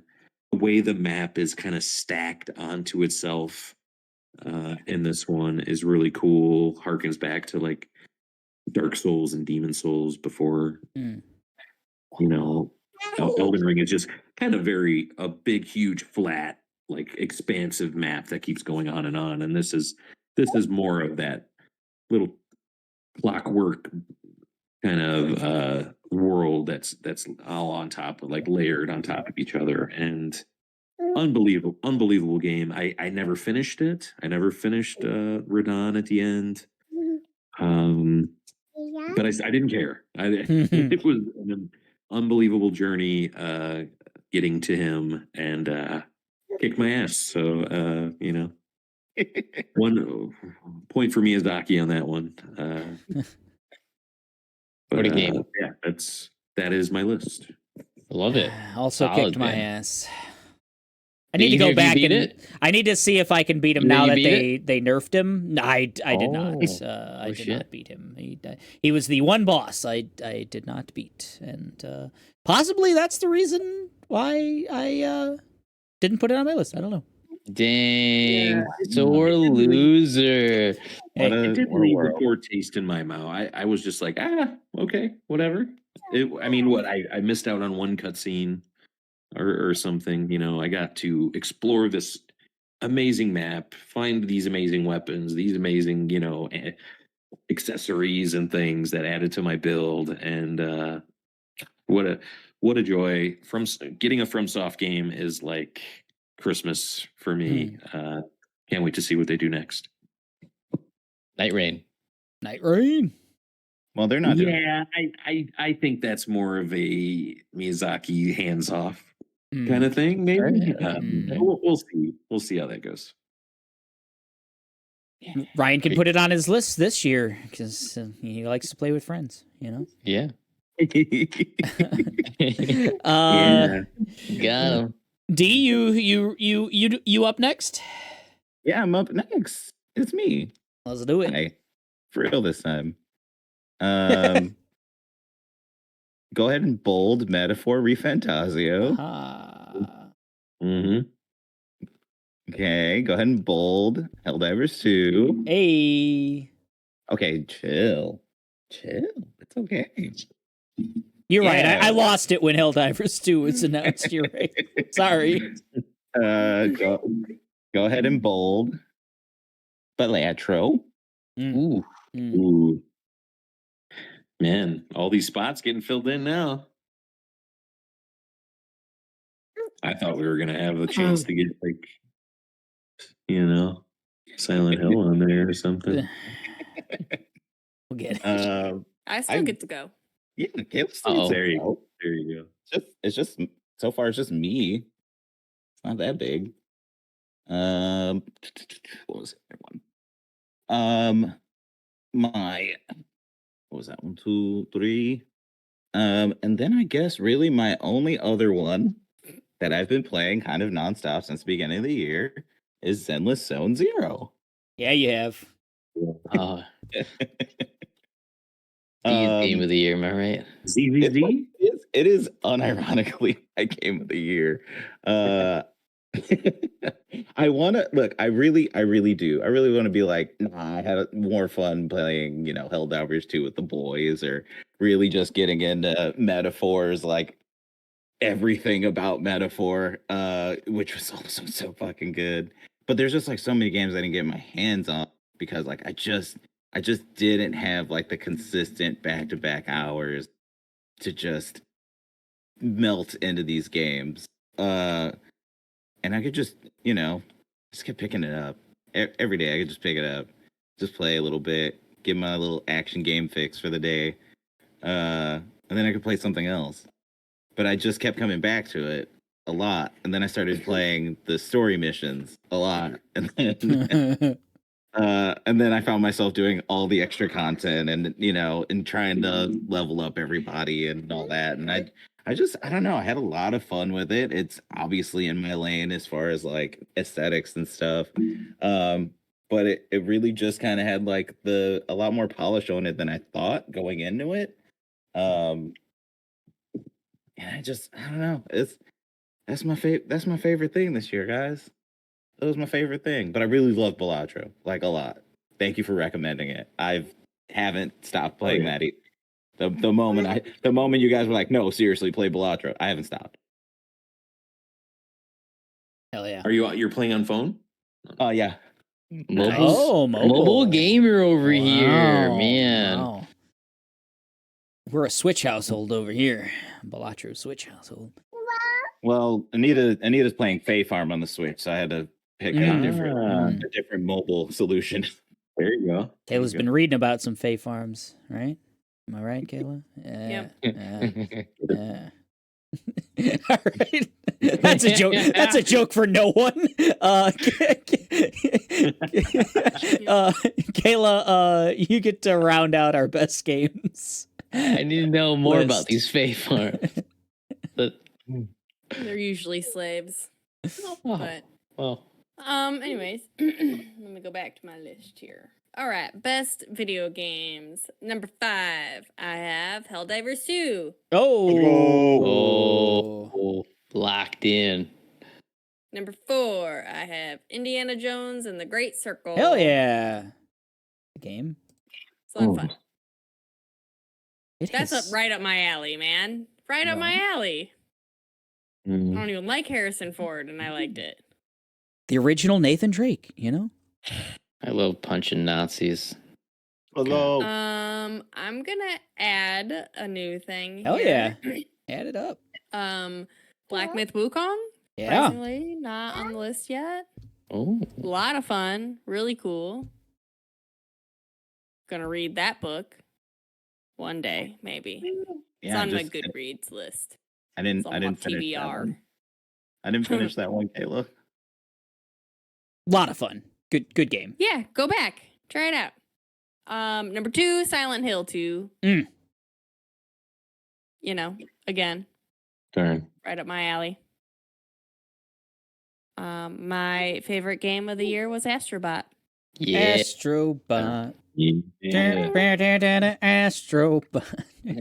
I just love everything around this game. I just think like it came from a hey, how do you use this controller? And now it's this. And the speech that they made at the Game Awards, I thought was just perfect. And I just really appreciate them, and they deserve it. And go let's go. What was the best bot? Everyone's favorite bot. Ooh. Oh man. I thought the Prince of All Cosmos is really good. The one he rolls you up Yeah. in the That is ball. good. Yeah. And I thought Leon Kennedy's was so good. Where they're like he's getting chased by a zombie, but they knock the statue over, and they both freak out and try to Yeah, fix yeah. That's pretty the good. Yeah. statue. I do There- think that is good. There's So so, many many. great ones. I mean, even there were times where I felt like I was again learning so much because I was like, "Who the hell is that? I gotta look it up." And there I were things that I didn't know that I learned about. Yeah, like I think it was Soul Reaver probably, or like one of those Oh, Legacy. Okay, like that was a cool little level, and the bots there were really cool. I don't know anything about that franchise, but I was like, oh, this whole aesthetic's really dope. Yeah, I loved playing as Kratos. I thought it was just adorable having someone so Mhm. hard and stoic That's and a this good level. little cute little fucking robot. They added the Speaking of like Nathan Drake, that was fun. the Yeah, Nathan Drake yeah. was fun. I liked that one a lot. What a game. The Last of Us, the infected. What are they called? Well, there's like a clicker, I think, right? That you have Yeah, to the get. clicker, Yeah, uh-huh, yeah, uh-huh. yeah. And you get Joel and Ellie and stuff. Yeah. Yeah, I mean, I feel like they just Eric went walked through. right past Ellie. Oh, I Like, did. just, like right there in the very beginning, just playing her guitar on the side, like right there, perfectly Yep. viewable. Just Had to go back. playing her guitar on the like rocks. Had to go all the way back. Yep. Yeah. Yeah, no, someone told me about her as well. I missed her too. It was real. I don't know. Real hard to do, but I did it. All right. came Everyone out was with- just so yeah. clever about it. I just loved it so much. I'm excited to see Awesome. what they do. I hope they keep going with it. Did you play the after credits stuff? Mike No. 100%ed it. What do you mean after credits stuff? Like the speed trial levels and stuff, or the Yeah, right. You had the credits and then like a whole nother speed and a couple of Oh, yeah. other runs opened up too, didn't they? And There were like 5 characters? more They bots added or the- something. Yeah. They Yeah. added the Christmas level, which was really cool. And yeah, doing those speed run The levels, credits themselves were collecting really the cool. Helldivers. Yeah. You mean the Oh, yeah. controller? Yeah, the whole final sequence is really well done. Everyone flying, on a different PlayStation peripheral. Someone's flying Yeah. on a controller, someone's like a memory card. All that Yeah, stuff. man. I love this so much. I got the controller. Oh, that's sick. That cute. cute Oh, little- that's cute little great. thing, Yeah, Oh, that's so good. fantastic. Well, I guess that means Yeah. Astrobots are number 1, I suppose. I think that probably locks in Astrobot. We I also want it to stay there. Helldivers also got the same amount of votes as well, so that's at least number 2 probably there. Even if I didn't vote for it, I enjoyed my time playing with all you guys and want to play more of that game as well. Other bolds that we've got Metaphor Refantasio, we've got Balatro, we've got Indiana Jones and the Great Circle, and we have Silent Hill 2.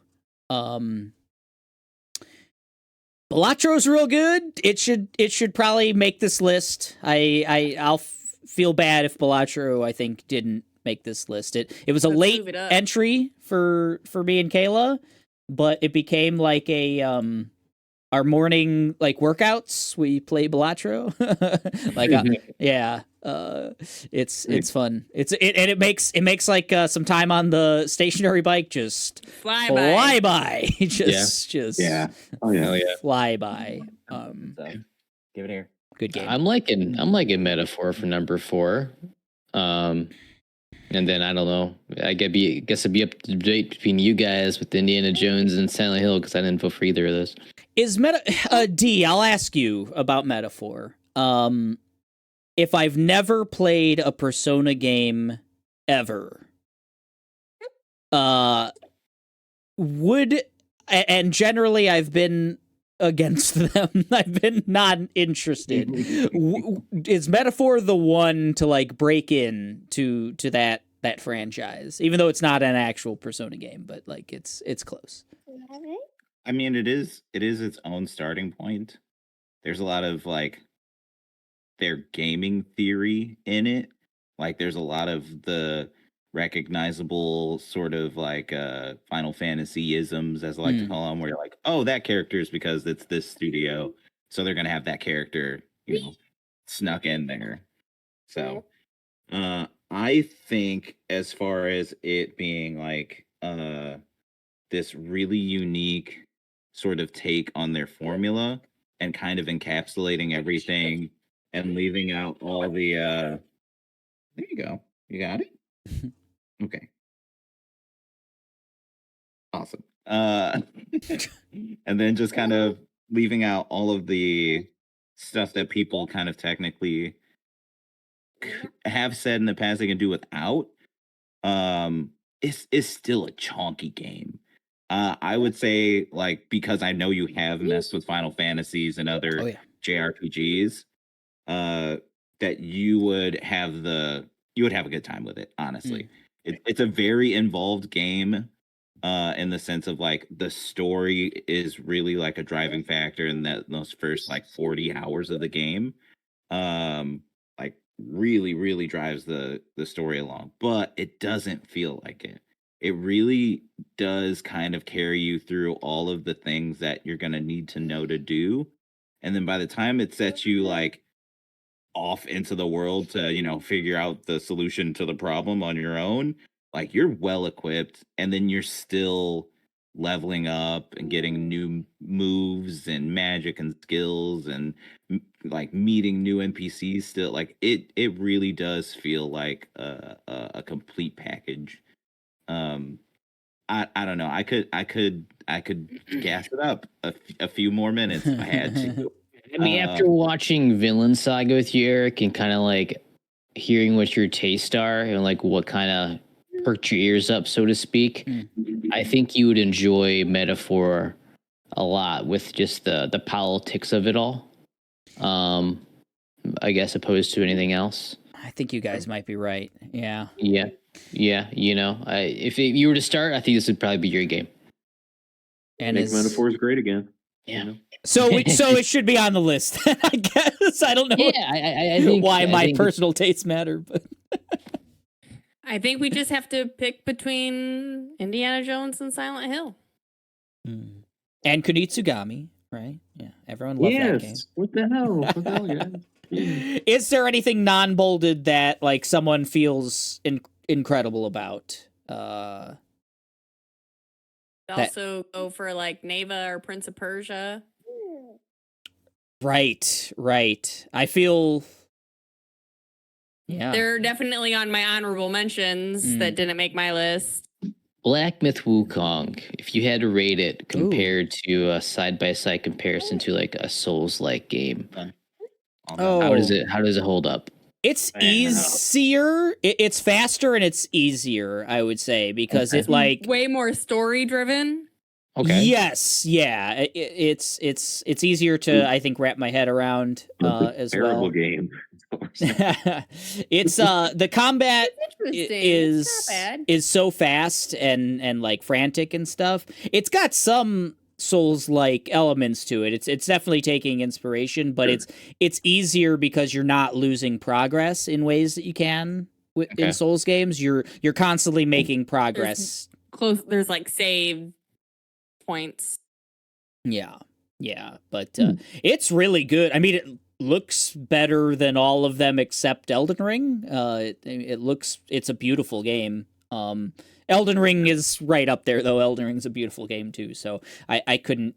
Elden Ring's doing bigger things as well. Like Black Myth Wukong is more linear than Elden Ring is. It's more along the lines of just it's more linear, I guess. Is the way to say. But there's like big, bombastic, crazy bosses and fights and phases and people who join you or leave you and stuff. The Chinese fantasy of it all really appealing. Like I guess the boss, like maybe just looks. Was it doing something for you? I think aesthetically it's great. Yeah, I think the locations are cool. They're varied locations. You're in deserts, you're in rainforests, you're on mountains. The enemies are pretty varied as well in terms of like their movements, their construction, their sizes. It's got a lot. It's got a lot going for it. It ran kind of shittily on my what I get it on PS4 Pro, PS5, whatever. So maybe I needed a Pro or something. But yeah, it's a taxing game. Unreal Engine 5 requires a lot of resources. Yeah. Yeah. I mean, I would put my kind of coin in the bucket here. You know, probably you guys don't want to put it on there, but I mean, Marvel Rivals. You know, what a game! What a game, guys! Fucking phenomenal. Yeah, but from what I've seen, Silent Hill 2 seems like a journey. If you're really into those games, good. What I've seen, Indiana Jones, it looks just like a solid, just narrative, fun. If you really love Indiana Jones, I think that is a fucking phenomenal game. I think it's funny. Yeah, I think it might be good aside from Indiana Jones, even, but I don't know. Maybe non-Jones fans wouldn't dig it. I don't know. Does Troy Baker nail it as Indy? Oh, I think he does such a good job. Yeah. Some of the best part is just being Troy Baker. Well, so I think we should probably put Call of Duty then on it and just call it. I think probably no. Yeah, I mean, Prince of Persia should get a shout out. I feel bad that it's not maybe going to make our list, but those are the breaks. I don't know. I think that's a game that would have made my list, but I started it, and then I think Erd Tree came out, and I never got back to it. But it does seem like a awesome one of those, like for sure. Neva was on my long list. Really like Neva a lot. Yeah, should have. It's got its flowers a little bit. We got it on best moment, right? Didn't we? I think. Yeah. All right. So I think we locked in Astrobots 1, Helldivers 2, Balacho 3, Metaphor 4, and then we're just trying to find a 5, and it's between Silent Hill and Indiana Jones. Is that kind of? I would say Silent Hill if it were between the two for myself. Yeah, if I had to choose between the two, Silent Hill. So that is the new definitive version of that game. You guys would 1,000,000%. I think. I think it makes the original. There's like no need for it. I don't think. That'd be a really good game. In the same way, to me, like in the same way as Resident Evil 2, I think makes Resident Evil 2 unneeded. Unnecessary, the original. I think in the same way. I know there's arguments for Resident Evil 4, so that's a little muddy, but like I think it's like Resident Evil 2, where like why even go back? Like it's perfected it. Okay. That's our 5, huh? All right, that's our 5, guys. Unless at any last minute, Tomas, you gonna jump in? No, he's not. Okay, the best games of 2024, so says the Machine of Nonsense, are Silent Hill 2, Metaphor Re Fantasio, Balatro, Helldivers 2, and the game of the year 2024 is Astrobot: That's Gaming, baby. Astrobot is our game of the year 2024. Nice. Wow, guys. The NOTYs 2024, we did it. Thank you so much for sticking with us through some delays, through some long episodes. Thank you, Mike, Ryan, Kayla, D, Tomas, you're not here. Thank you guys for bringing it. Great lists, great. Just I don't know. I love you guys. You're the best. It's February of 2025. That means we have reached the 4-year mark of the Machine of Nonsense. This is our 4th time doing the NOTYs as well. So thank everyone out there who listens, who watches, who supports, who jumps on our social media channels, who sends us emails, etc. You guys rock. Thank you for another great year. Anything else? Anything from anyone before we get out of here? Give us a like, give us a subscribe, give us some feedback. Feedback is very important. I would love to hear your takes on our NOTYs, what we could do to do better next year. Just like Keely, it's a learning process, right? Getting better and better every year. Better than Keely. Holy shit! Okay. Yeah, he took 10 years to perfect his model. It took us only 4, so you know. Well, all right. Yeah. All right. We are getting out of here. That's it for the Nonsense of the Year Awards 2024.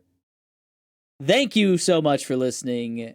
That's it. Episode over. Goodbye. Bye. Time to 25 and thrive. Here we go. Woo. It's me, Beetlejuice. Oh, Perfect. Spot on impression. That's Damn, good. we're gonna go get it back? taken. Can we run back to this movie? Can we do that again? I want to hear that again. Oh, I don't Beetlejuice. even know where to start when you try to do impressions. I don't understand how Yeah. people do it. It was Don't perfect. know. It was perfect. That was wonderful.